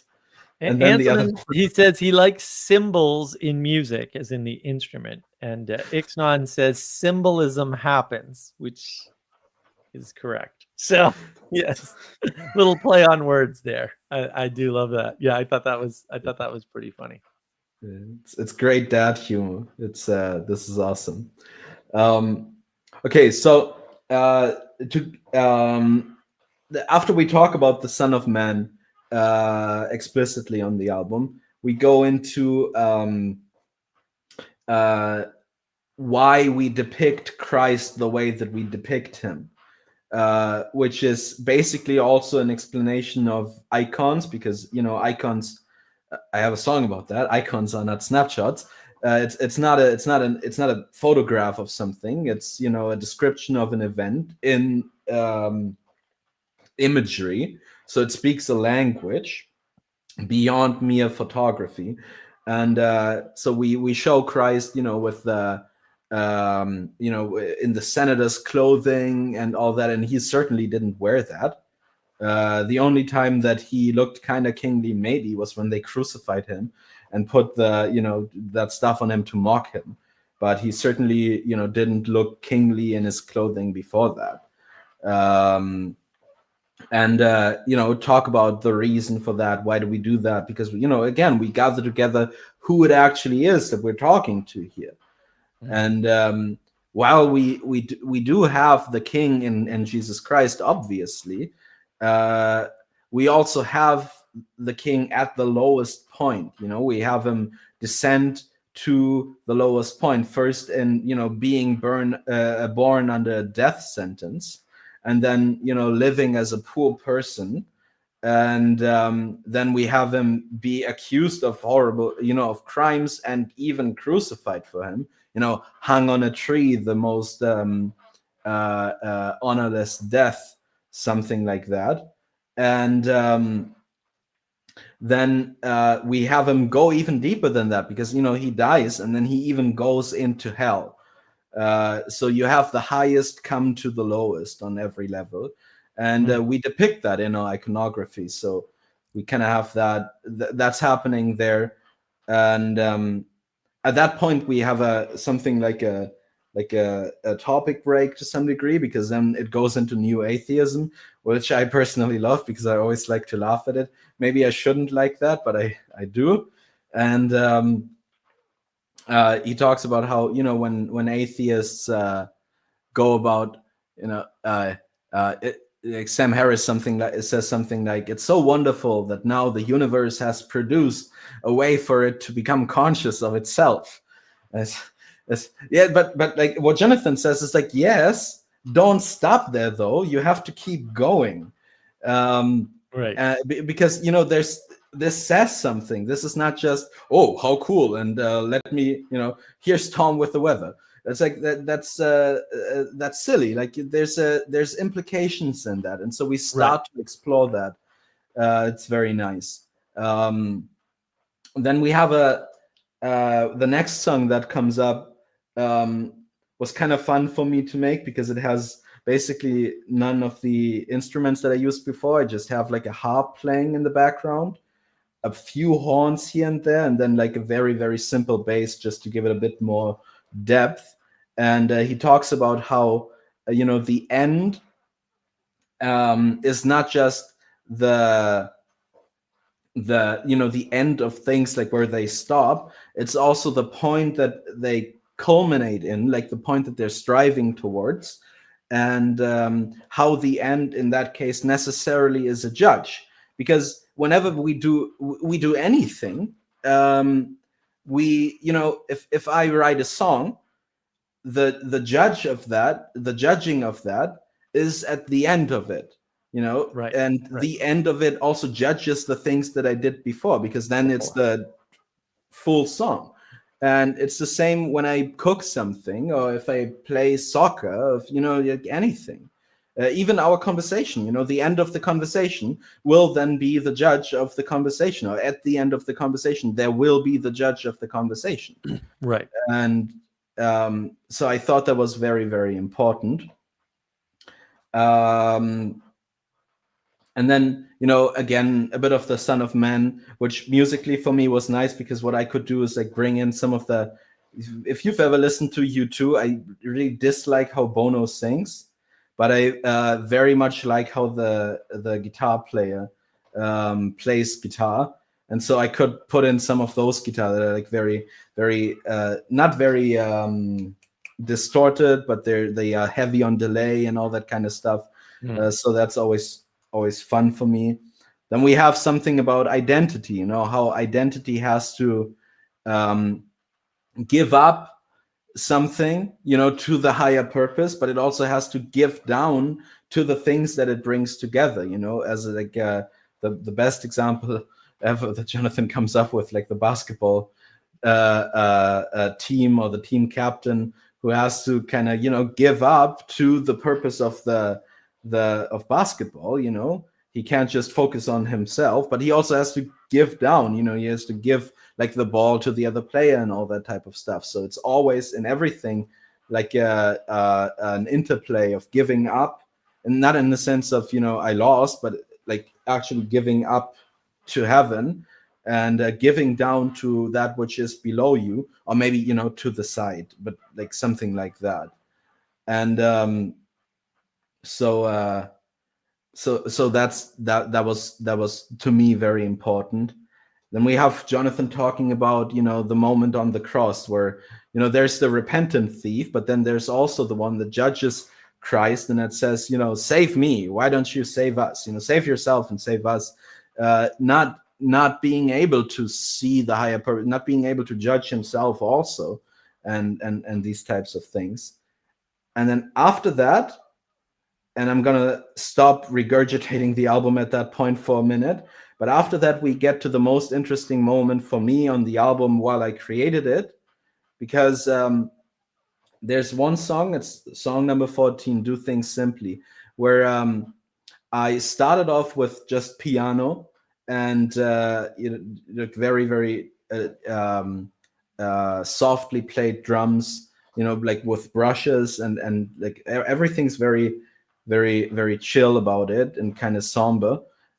And Jonathan talks about how if you start to do things simply, you start to see the symbolic structure in it, and you kind of get into the mode that the ancient people were also in, where they started to understand that heaven is up, earth is down, sun comes up in the east, goes down in the west, and so on and so forth.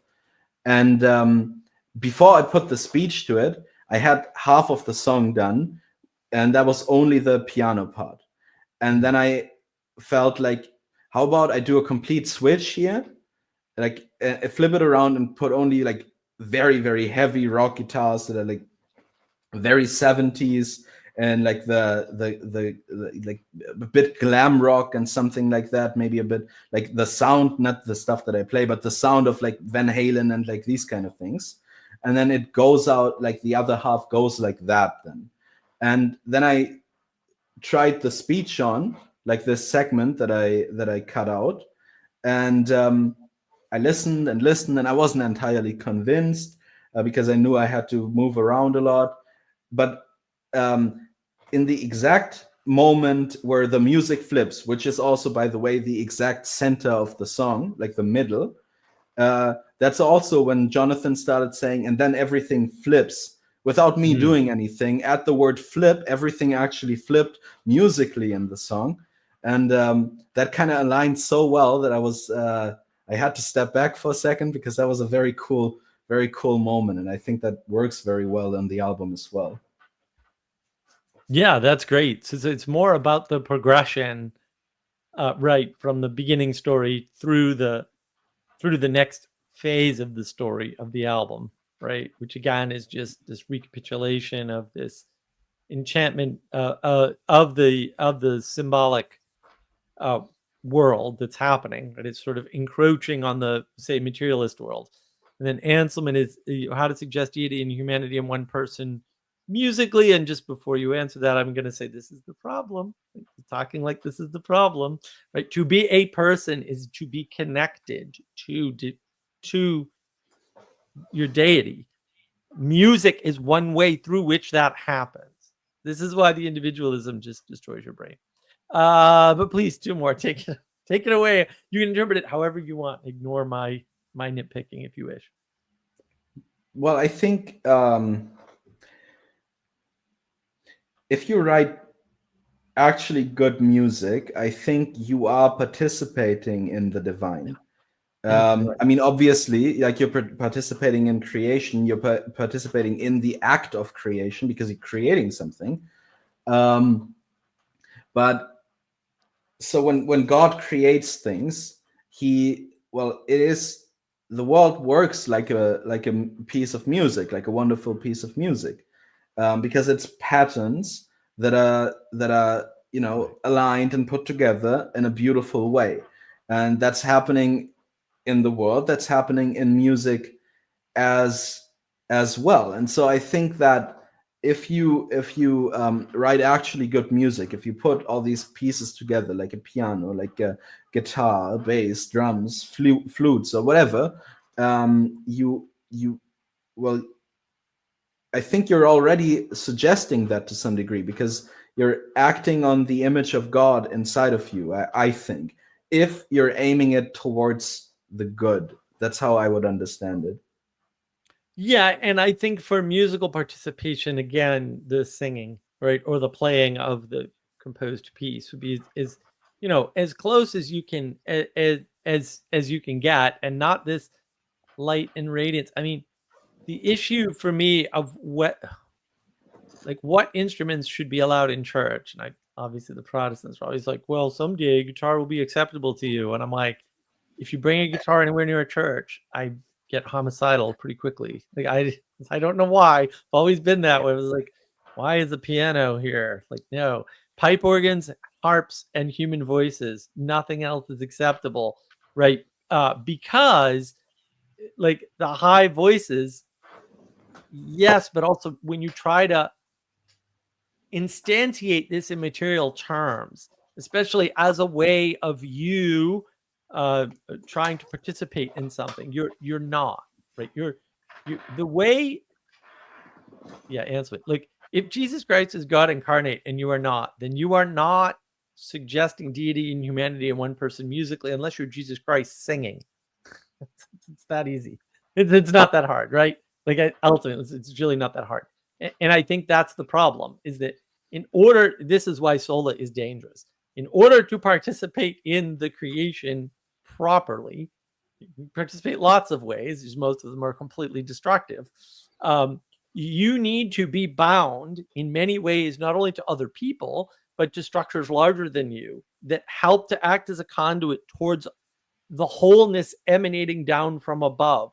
That's why I'm trying to be very careful with the word unity, because unity is an emergence is good sort of framework from below. Whereas, right, it's like we're going to unify.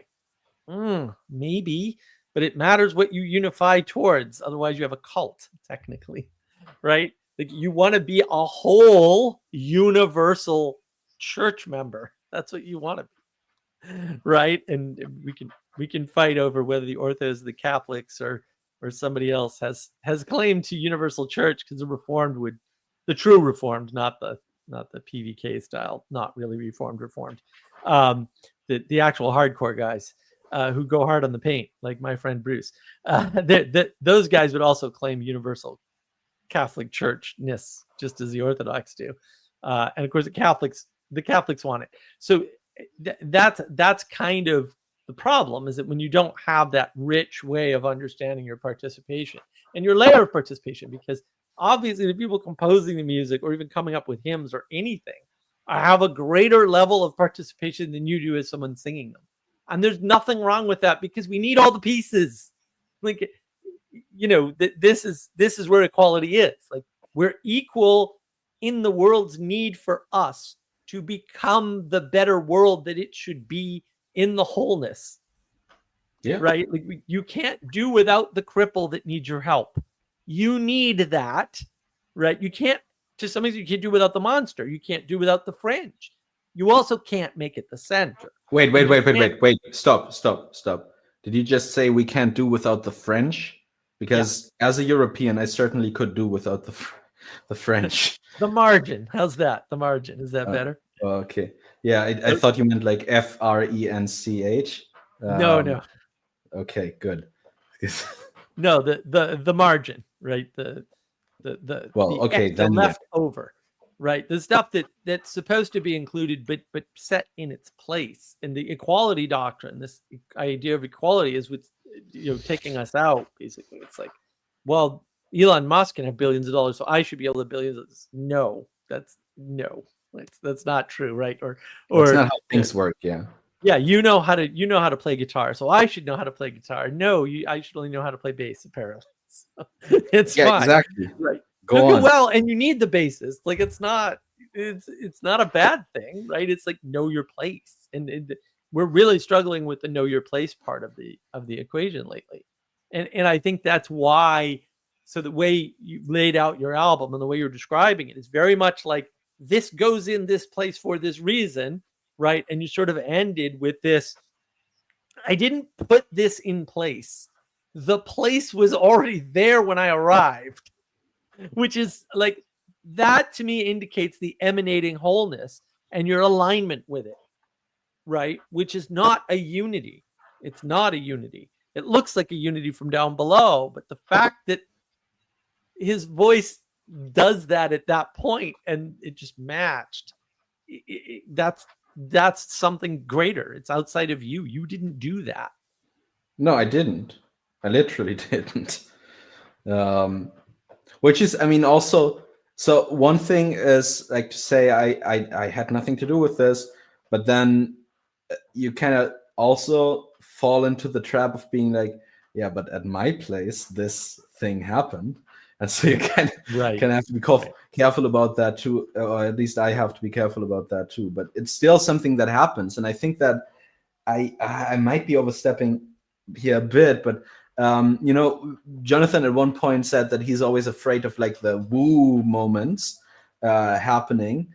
And I think that that's the danger, basically, because if you participate in the pattern of being in a good way, like in a godly way, then these things are bound to happen.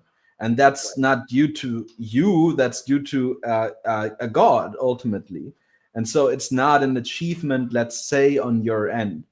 Right. Which I think also the idea of grace is so important, because otherwise, obviously faith without works is dead, and so on and so forth. So you have to do the works, but the works aren't what's saving you. It's actually that you're being saved by God and that's why you're able to do good deeds. I think that's how I would rather understand it, Right. maybe. Right. And Ethan had a good comment. Most difficult thing for a Christian to do, well, an Anglo-Catholic, please, Ethan, come on, you know better, is to grow where God planted him. Yeah, right. And everybody wants that, especially with things like sola.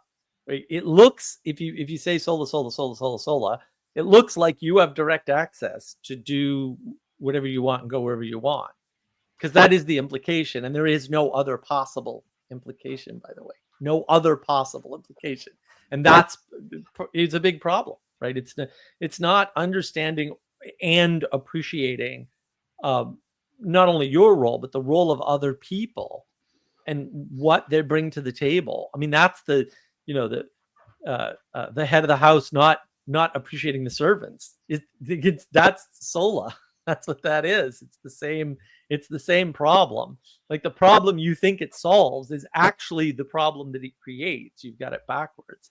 And that's why the world is flipped, because we actually have that backwards. Like, Karl Marx just had everything backwards, actually, right? And once you see it that way, for me, you can't really unsee it. It's like, oh wow, this is, it also simplifies everything, right? And once those things are simple, the true complex beauty of the world arises in, like, the incident that you left off with, we'll say. And I don't know, do you want to address this, Anselm? And I really want 2MorVs to say if he does for Christ musically what a painted icon does. No, because I mean, I'm gonna address it, but the thing that I'm addressing here is no, I'm not. Because icons are part of church tradition and they are seated in the church literally. And Yep. so what I do isn't. So I'm not doing what icons do. I might hope to be able to do that on a lower level outside of the church, like in the in the nave or whatever, like, or in the where people gather together, but I'm what I do isn't part of church tradition, and I would never want it to be. I would never want, my priest comes to me and says, well, I want to play your album instead of the liturgy. A, that's never going to happen. B, I would never let that happen.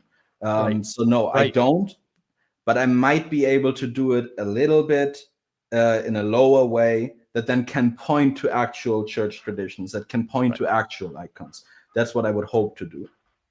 Right. Well, and I would say, to back you up on that, yeah, hierarchy is really important, and there's lots of layers. Like, hierarchy is way deeper than people. Again, sola destroys hierarchy, just wrecks the whole idea of hierarchy, right? Because it's just you, this thing, and right up. Like, no, there's no way. The hierarchy is way deeper than that. But, like, what you said there was so dead on. Not that I had any doubts that you had proper placement, especially being the Orthodox Church. But what you do is vitally important, because you do point up.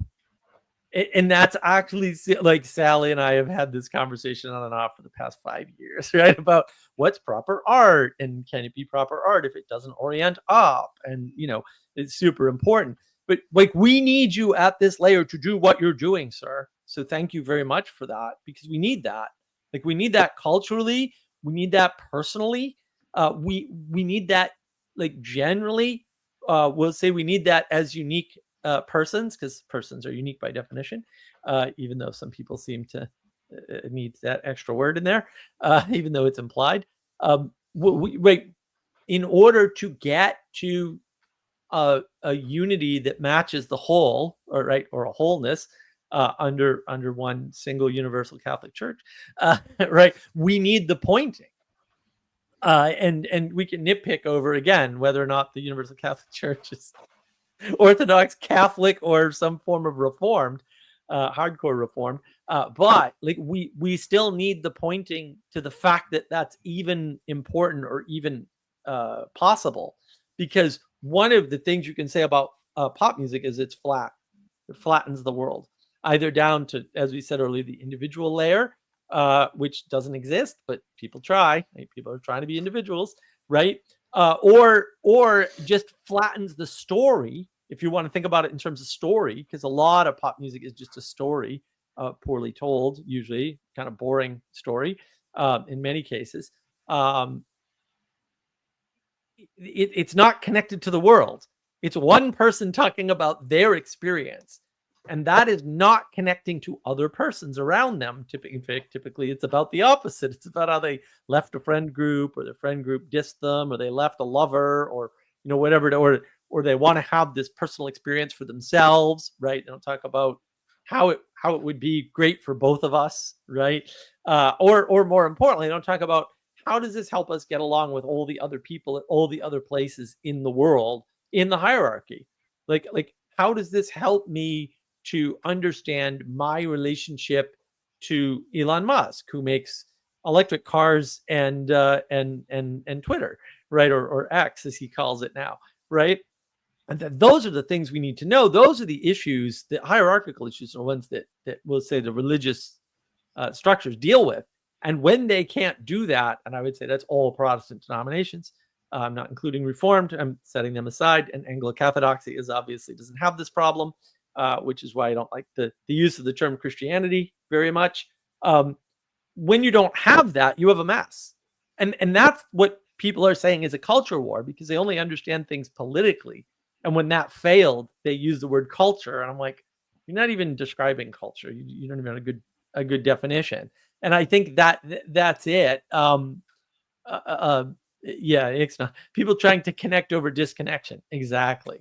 And they're using music as the symbolic representation to do that through pop. And they're using the distribution channels of things like radio and the internet, right, in order to connect those things. So there's always a lot more going on than people realize. There's all this distribution, there's all this connection through the music, but if nobody hears it, it doesn't connect, because it's very apart, it's very solo, it's very alone, right?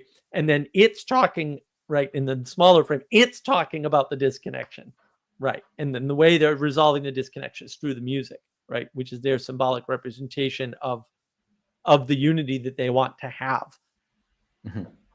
But continue with your excellent unity at all scales. Well, I mean, like practically, I'll try. I just had one. Like, I think I just have one thing to add. When we talked about individual and person again, like a minute ago. So it seems to me that if you break it down and down and down, and then you come to the level of the individual, I think that if you go deeper than that, it's actually the personal level. But what makes you a person is, not being isolated as an individual. It's actually being connected again. And so what happens if you go down, down, down, down, down, is that actually things flip right side up again. Yep. When you go to the personal level, which is the actual proper level to analyze people on. That's just a thought that I just had. That's the only thing that I can add to that. But yeah, I just to dovetail off of that real quick. I mean, that's what Jung found out, right? Is that psychology is highly individualistic frame. And then he just found out, well, this doesn't work. And so what he did was he created a mirror of the external world internally, and used terms like collective unconscious, or I think he was unconscious, not subconscious. It's the same concept though, right? And so he just recreated the world and then had to connect it to the stars, basically.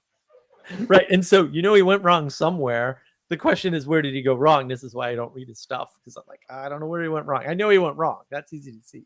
But where he went wrong is a little tricky to sort of understand.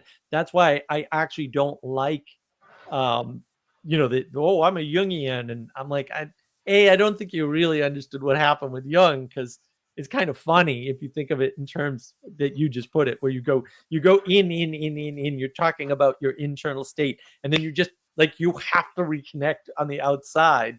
You just do it inverted, right? You recreate all the aspects on the outside, like the ego and the super ego and the id and all that nonsense is, that's all mirrored on the outside. It would be easier to talk about it as external things than internal things.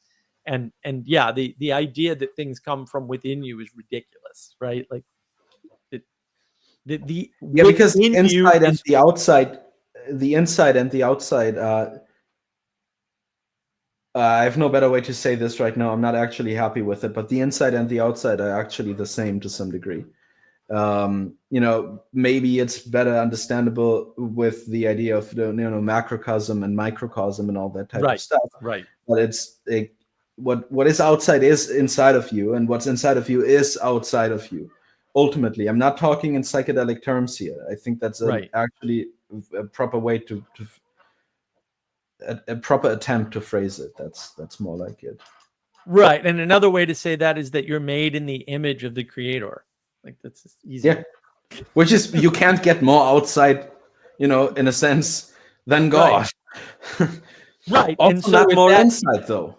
Right. But if that image, because it's an image, it's not a completion, right? It's an image, which means it's a lesser form, is there. And then you're in, right, as the lesser form, you're in the thing, then yeah, it looks the same. It's very hard to differentiate. I do like Ixnay, probably a family is the smallest whole, not individual or person. That's the Catholic position, according to Father Eric, anyway.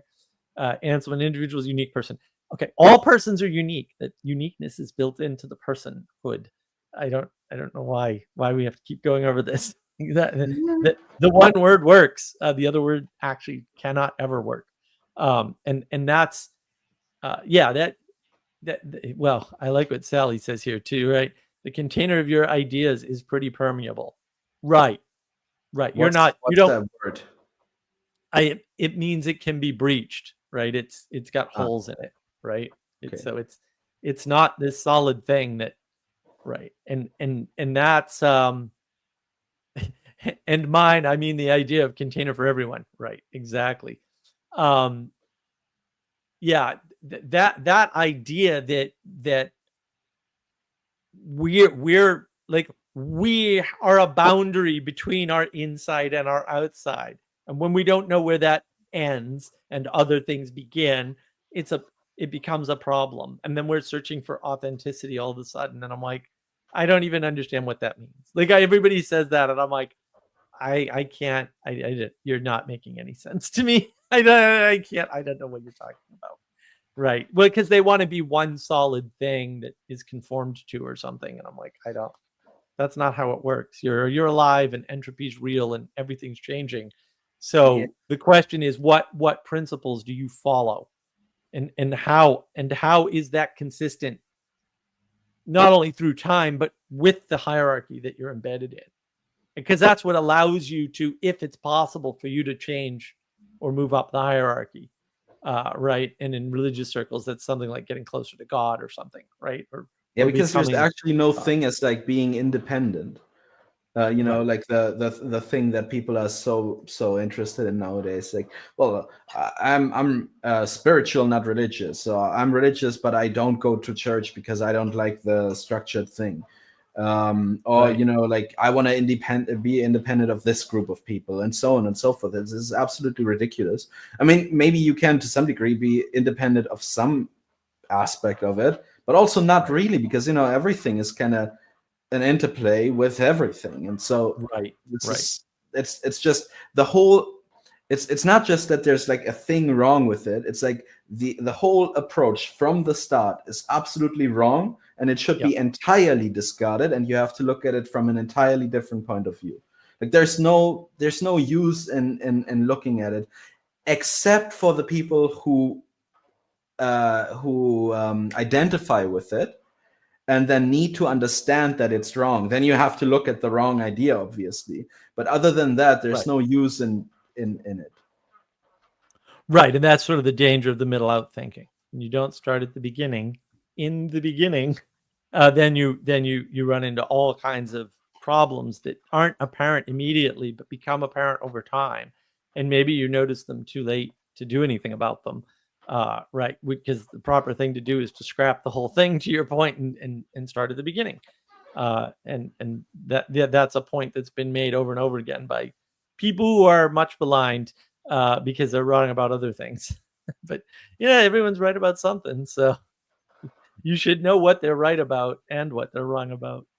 And that's kind of, I mean, people are very much unwilling to judge nowadays. And it's like, yeah, well, you shall not judge. God is the only judge. Yeah, but that's not what I'm talking about. You still have to kind of look at the world, and you kind of have to like make a judgment, not in the way that I'm saying, well, I'm worth more than you or whatever, but you still have to judge things.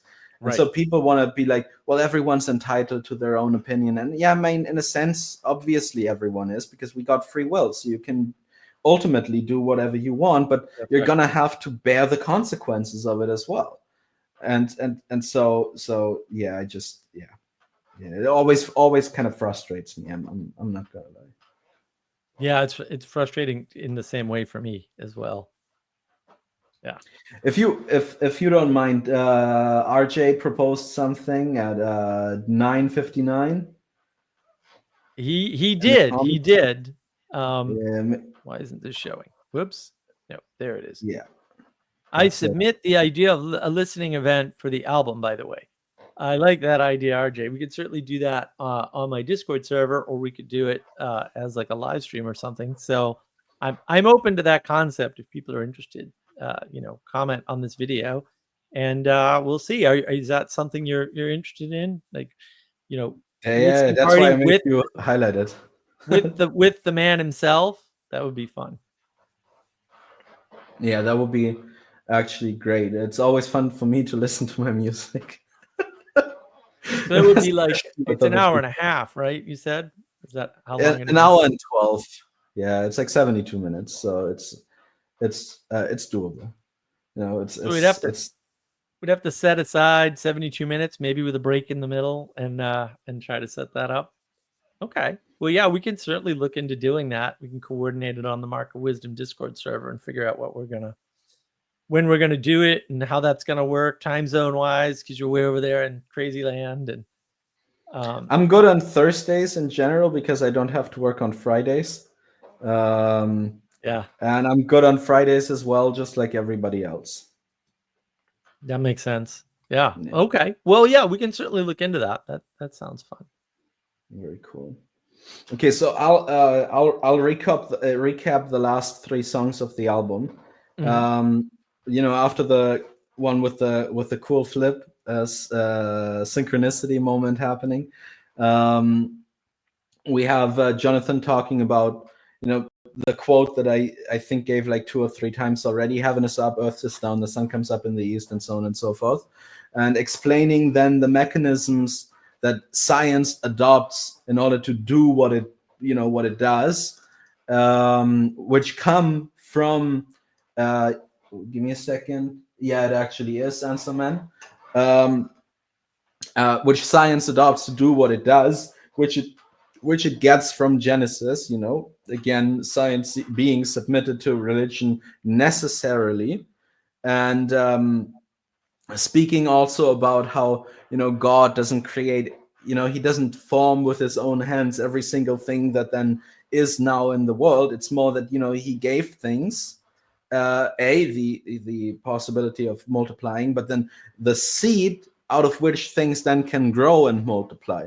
And so he creates the first thing, and then out of that things can come, which very important bit. Then we go into the penultimate song, which is called In the End, which is funny because it's not the last song. And he has, go listen to it.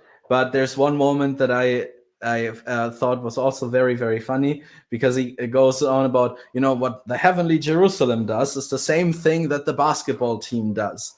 And then he's like, don't clip that, by the way. And I was like, no, I'm actually gonna clip that and put it into the song. I had to do that. That was very funny.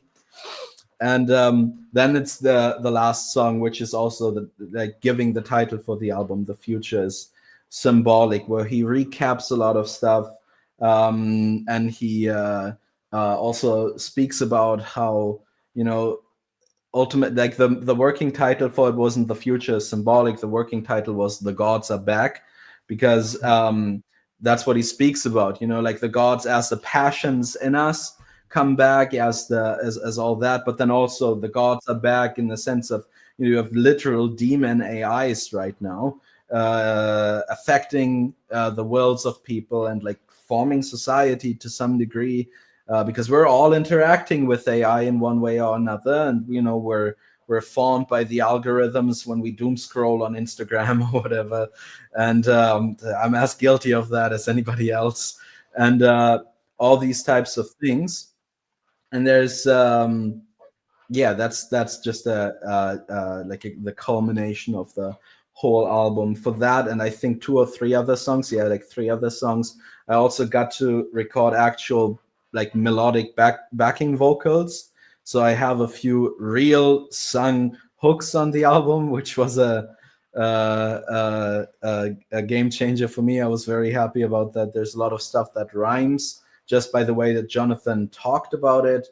And that was, so for me, working on the album was a very wonderful experience. The way that people received it was also amazing. There's I'm not sure if he's there anymore, but in the beginning there was Enrique, who contacted me, telling me that he was writing like an in-depth review of the entire album. Like each song, I read that. He's published it by now. I read it. That was crazy good. Was interesting for me to see that people actually see the stuff that I think I see when I like do something musically here and there. And I really, really hope that Jonathan and I can find time to talk about it on his channel as well. We'll see. There's a lot of stuff going on right now, obviously, but I hope that we find the time. And that would be wonderful. Or if he doesn't have time on his channel, he can come on here, and the 3 of us can. I'll that's sure. No, I mean I'm down whenever, and getting Jonathan involved would be awesome as well. But especially for Jonathan, like I have a few more questions about the stuff that he spoke about on the album. I would like him to go a bit in depth, maybe to make a part 2 as well. And then there's also I mean, the obvious factor. He has like, I think like 250,000 subscribers, so that would actually get more people interested in the album itself. So that would be great, of course, as well. So that sort of segues me into the question, like, where was the future hold here? You sort of talked about this part 2, right? Tease that. Like, where do you see this going? Because obviously, I sort of hinted at this earlier. Like, you're in the middle of this, and you know, as far as I can tell, see it really clearly.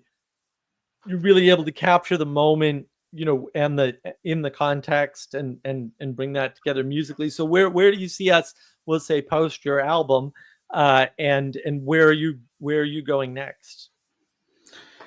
Well, okay, so I'll talk about my personal part in this first. I would say I have the other talks from the summit as well, and I've segmented a bunch of them already. I have a few songs in the works with Father Stephen D. Young and Jordan Peterson from their conversation. I also have segmented Neil deGrade's part, his talk. So I really want to do something with that. I have not found the proper music for it yet, because I don't want it to be the same as the Peugeot album. I want it to be something different that also reflects, you know, Doug Paul Robbins to some degree. So I'm looking into that. And the next summit is coming, so that will also become something. We'll see what, but I will do music with it, God willing.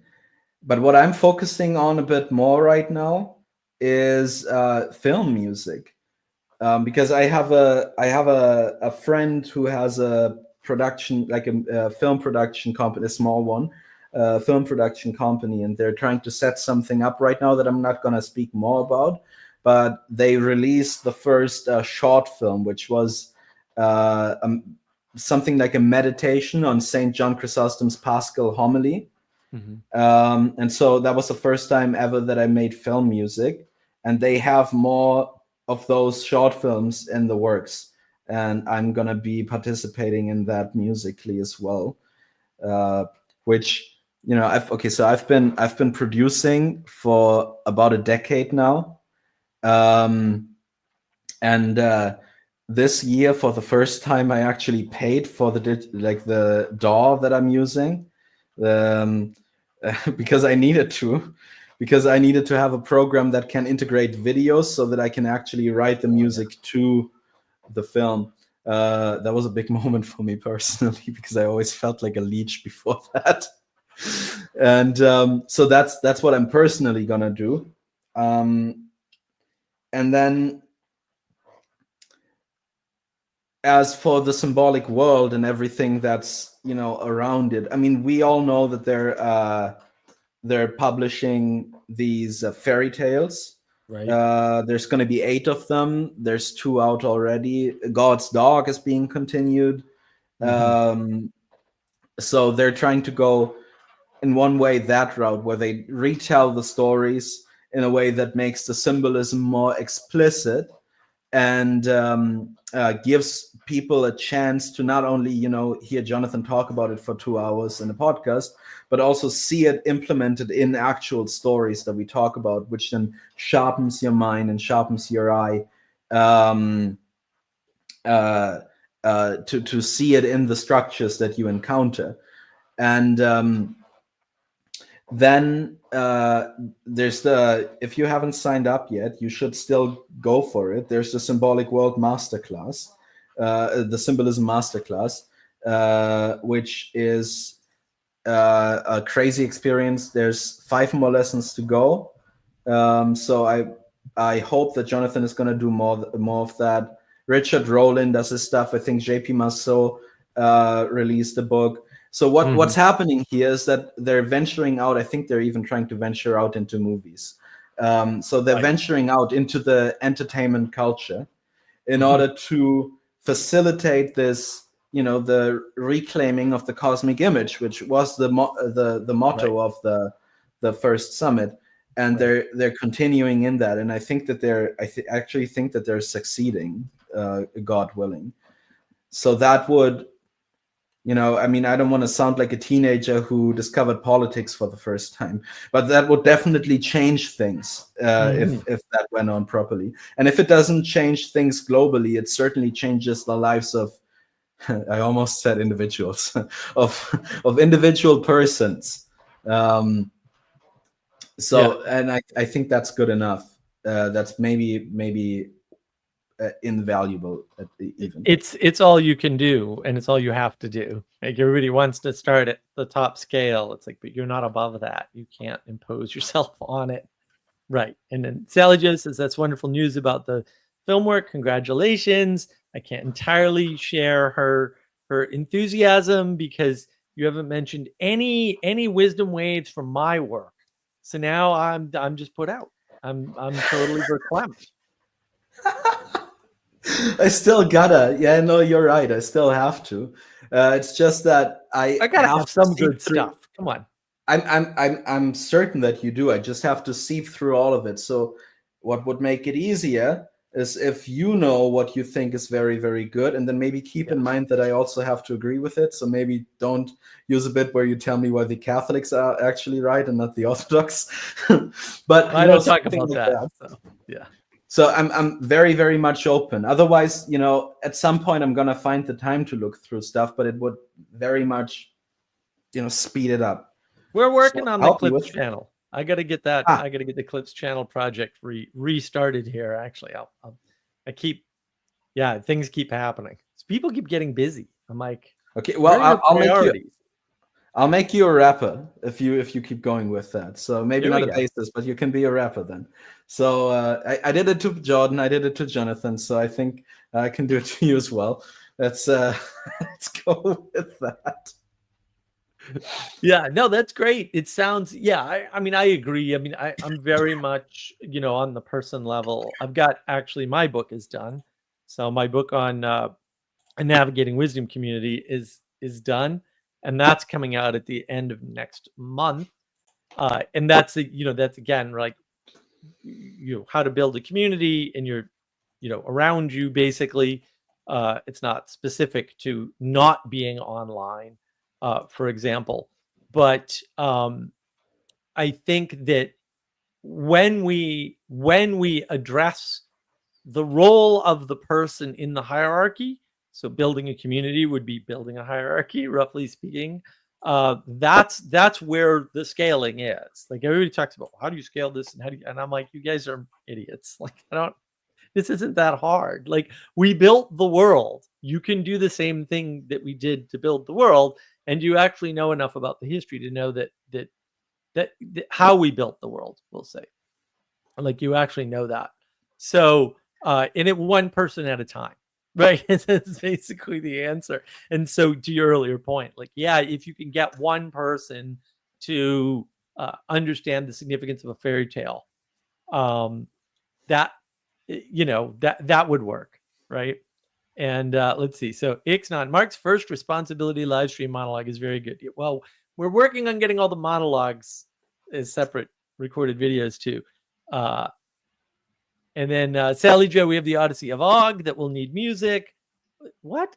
When did we discuss this? Freaking artists. This is why I don't like artists. What is this? I'm down. That's so the Odyssey of Og is this whole thing where I have I keep trying to explain to people that other people are very simple, and especially the man-woman thing that everyone makes a big deal about, because women are like, how do I understand men? And I'm like, listen, men are retarded. All right. We're just basically build and smash, and we use a club. That's our level of sophistication in the world. It's really not difficult. And Og build, Og smash. Sometimes Og smash when Og should build, and woman goes, and Og sorry, Og build, and sometimes Og build when Og should smash. And you get admonished and you're like, oh, sorry. Og's just not like, we really only have a couple of modes, man. That's it. And Sally's kind of capturing that in this beautiful large canvas art that with any luck I'll be able to pick up. And this music thing, this is the first time I've heard of this. But I'm like, whatever we want to do. Anselm, Mark calling us all Muppets would be a fun song. Yeah, I have a lot of I'm a Muppet, you're a Muppet, we're all Muppets, right? Give me that, I'll do it. I say that a lot. Give me that as a clip, I'll do it. And if we talk about the Og thing, then if that's actually this caveman type of thing, then I can even bring Jonathan into that, because just yesterday he had this whole bit about cavemen and speaking caveman language. And I don't mean he talked about caveman language. I mean, he talked like a caveman. So we can actually there we go. Include that. Yeah. There we go. Oh, here we go. Ixnon. Og also protect no binaries. Right. Well, yeah, you can go all kinds of places with Og. It's a spectrum. It's not binary. It's a spectrum. It's the Og spectrum. Sally Joe. Well, I decided we need to replace Mark's intro for history and basically not current event videos. Yeah, well, that's fair. And then Sally's going to do Og and the thinking man overlooking a majestic landscape. If you want to see the previews of that, they're on the Market Wisdom Discord server. Okay, it's a large oil painting, so that's in the art projects directory there. So anybody who wants to come on the Discord server and see that can certainly do that. Everybody's welcome to participate, we'll say. And let's see, you sent me something here. Did you want me to display that, or? I tried to send it into the chat. It's like the collection of links where you can listen to or buy or whatever the album. So if at some point you could post that so the people who are interested can actually find it, that would be great. I tried to post it in the chat, but it doesn't let me do it. Last time I was on Derek J. Fiedler's channel, and he also, his chat also didn't let me post it for whatever reason. Weird. Okay. Yeah. No. We'll post that right up. Thank you. So that anybody can get to it and find your lovely music. And I mean, also, we do have our earlier conversation, which was wonderful, by the way. And so I should find a link to that and post that as well. I mean, the whole way in which things are sort of being pulled together symbolically whether it be through music or through these in-person events, right, like Symbolic World Summit, or just through this engagement with what people are calling philosophy, which is probably a misnomer at some level. That's actually, I think, really important, right? And you're sort of, we'll say, in the thick of that, if you will, with what you're doing in terms of making music and having it, we'll say, put together, right? And linking it sort of symbolically, right? And I think that to me is super important, right? Because that's what the symbolism enables, right? It enables things to be brought together and connected in a way that otherwise can't happen, right? And that's why I think, particularly what you're doing is important, because without somebody exemplifying how things can be pulled together and what that means and why that's sort of important, why it matters, basically, because we lost the why it matters part. No one's going to see it in the world. And it's because of the recession of the church that no one sees these things in the world anymore. And people need to see it in the world. So, that's one of the wonderful things that you and your work has brought to bear for us. And so, I wanted to just take a moment to sort of appreciate that and let everybody know, like, this is why it's important, ultimately, right? So that's sort of the takeaway message here, is that if you want to know how to change the world, it's not necessarily do what 2MorVs does, because I can't even play bass, and that's probably the only instrument I'll ever be able to play. But it is to engage with that and to boost that signal and, like, tell your friends, like, no, there's this cool music out there. Whether or not you say like Jonathan Peugeot or agree with Jordan Peterson or whatever, there's this cool music out there that you can engage with. It's better than the music you're listening to now. That's deeper. And once that message sort of gets out there and people start to engage with it, I think really the world will change, right? And that's how you change it, is one personal engagement at a time. Because it's well, it's one personal engagement in the sense that there's like individual persons who listen to the album and then have like a positive, like, feel like a transformation is happening in them. And whenever I actually encounter that, I'm almost moved to tears. I really mean that. Like what Enrique said about the new album. The other day I had so you remember the Bridges of Meaning Festival in Germany? That you remember that thing happened? And then we played a concert there.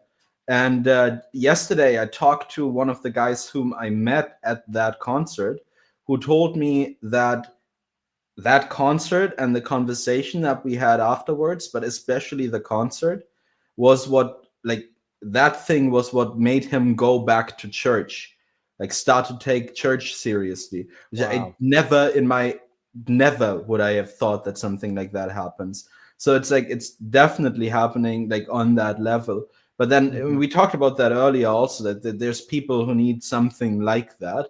And it seems like that's the case, but then it's also like, I'm also just one of those people who actually need something like that. It's just, right. I also do it, but that's also maybe an indicator that I need it more, like this Right. thing specifically, because otherwise I don't think I would be moved to do it.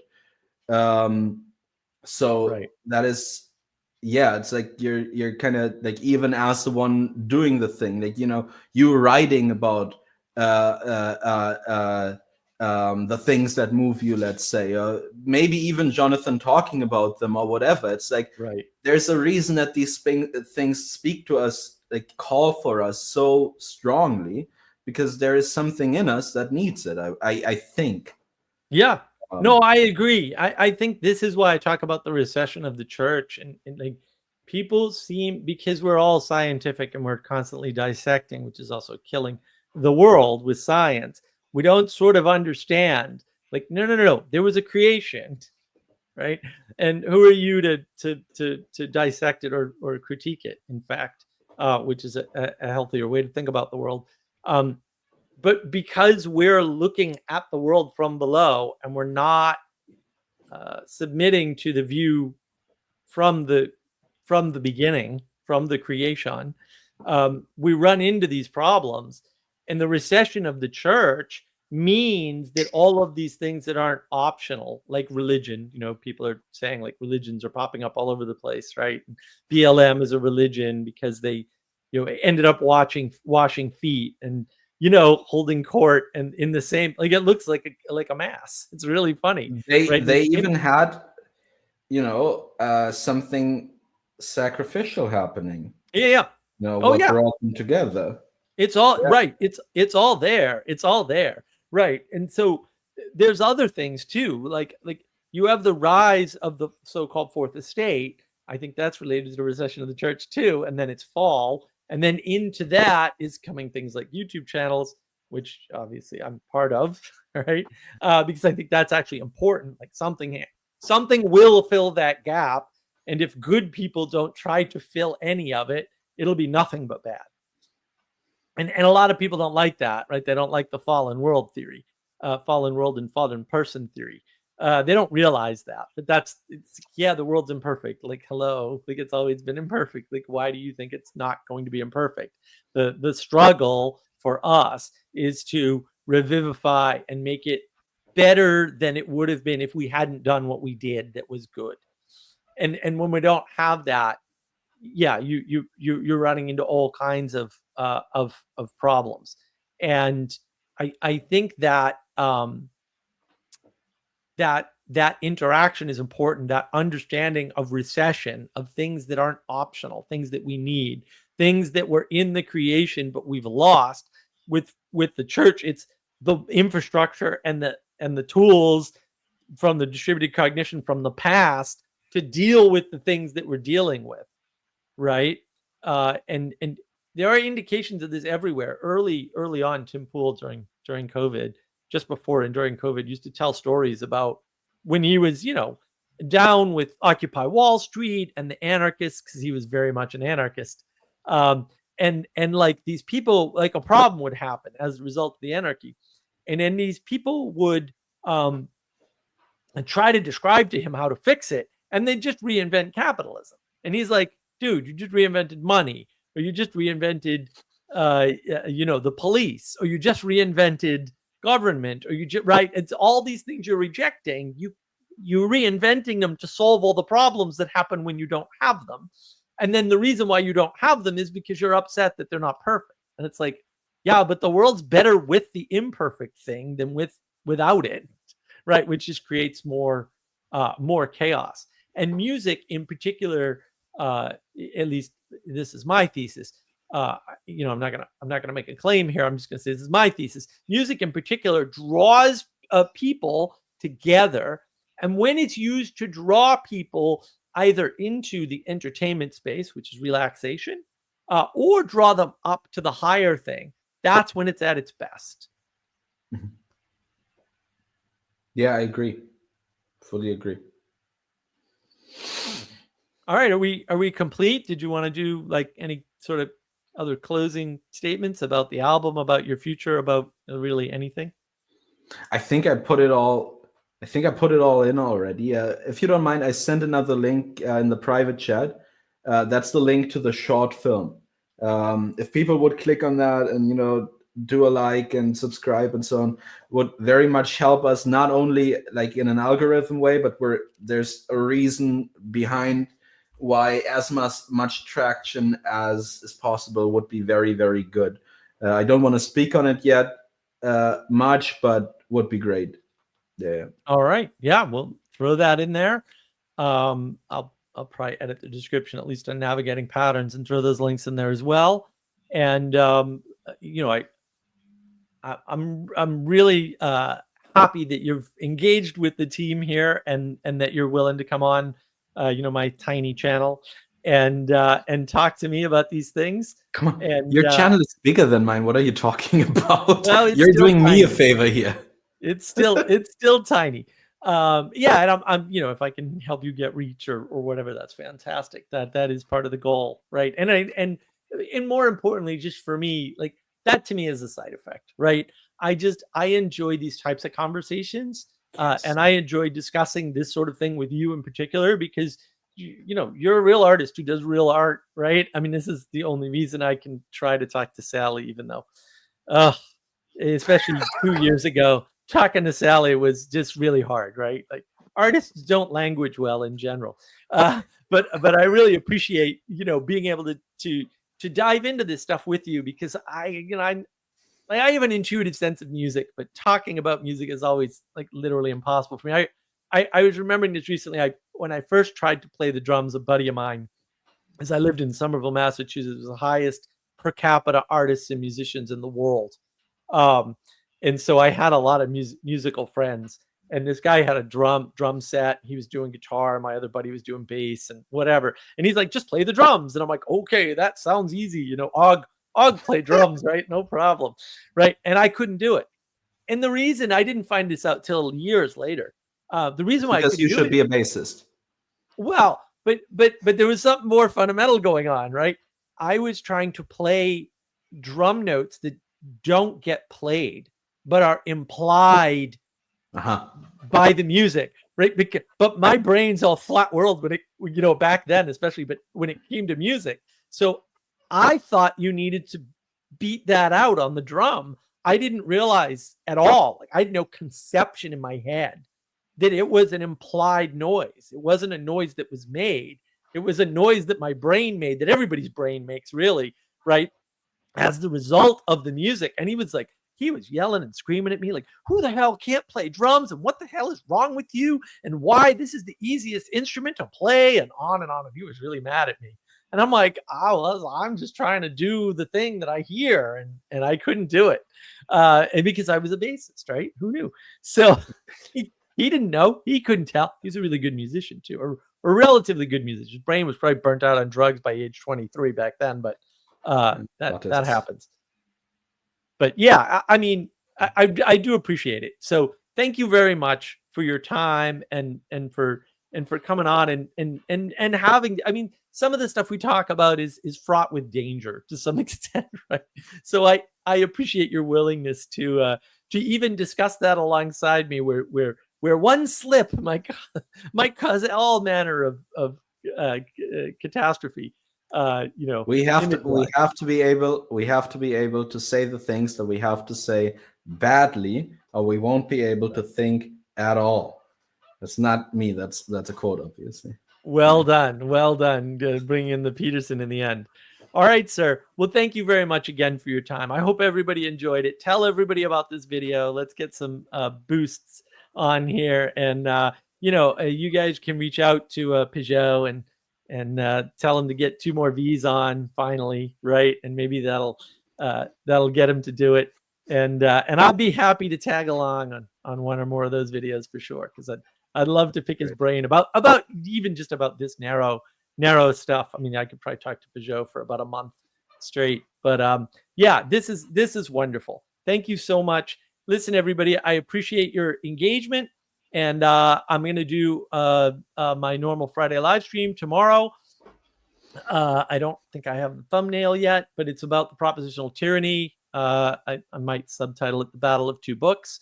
It's going to be fun.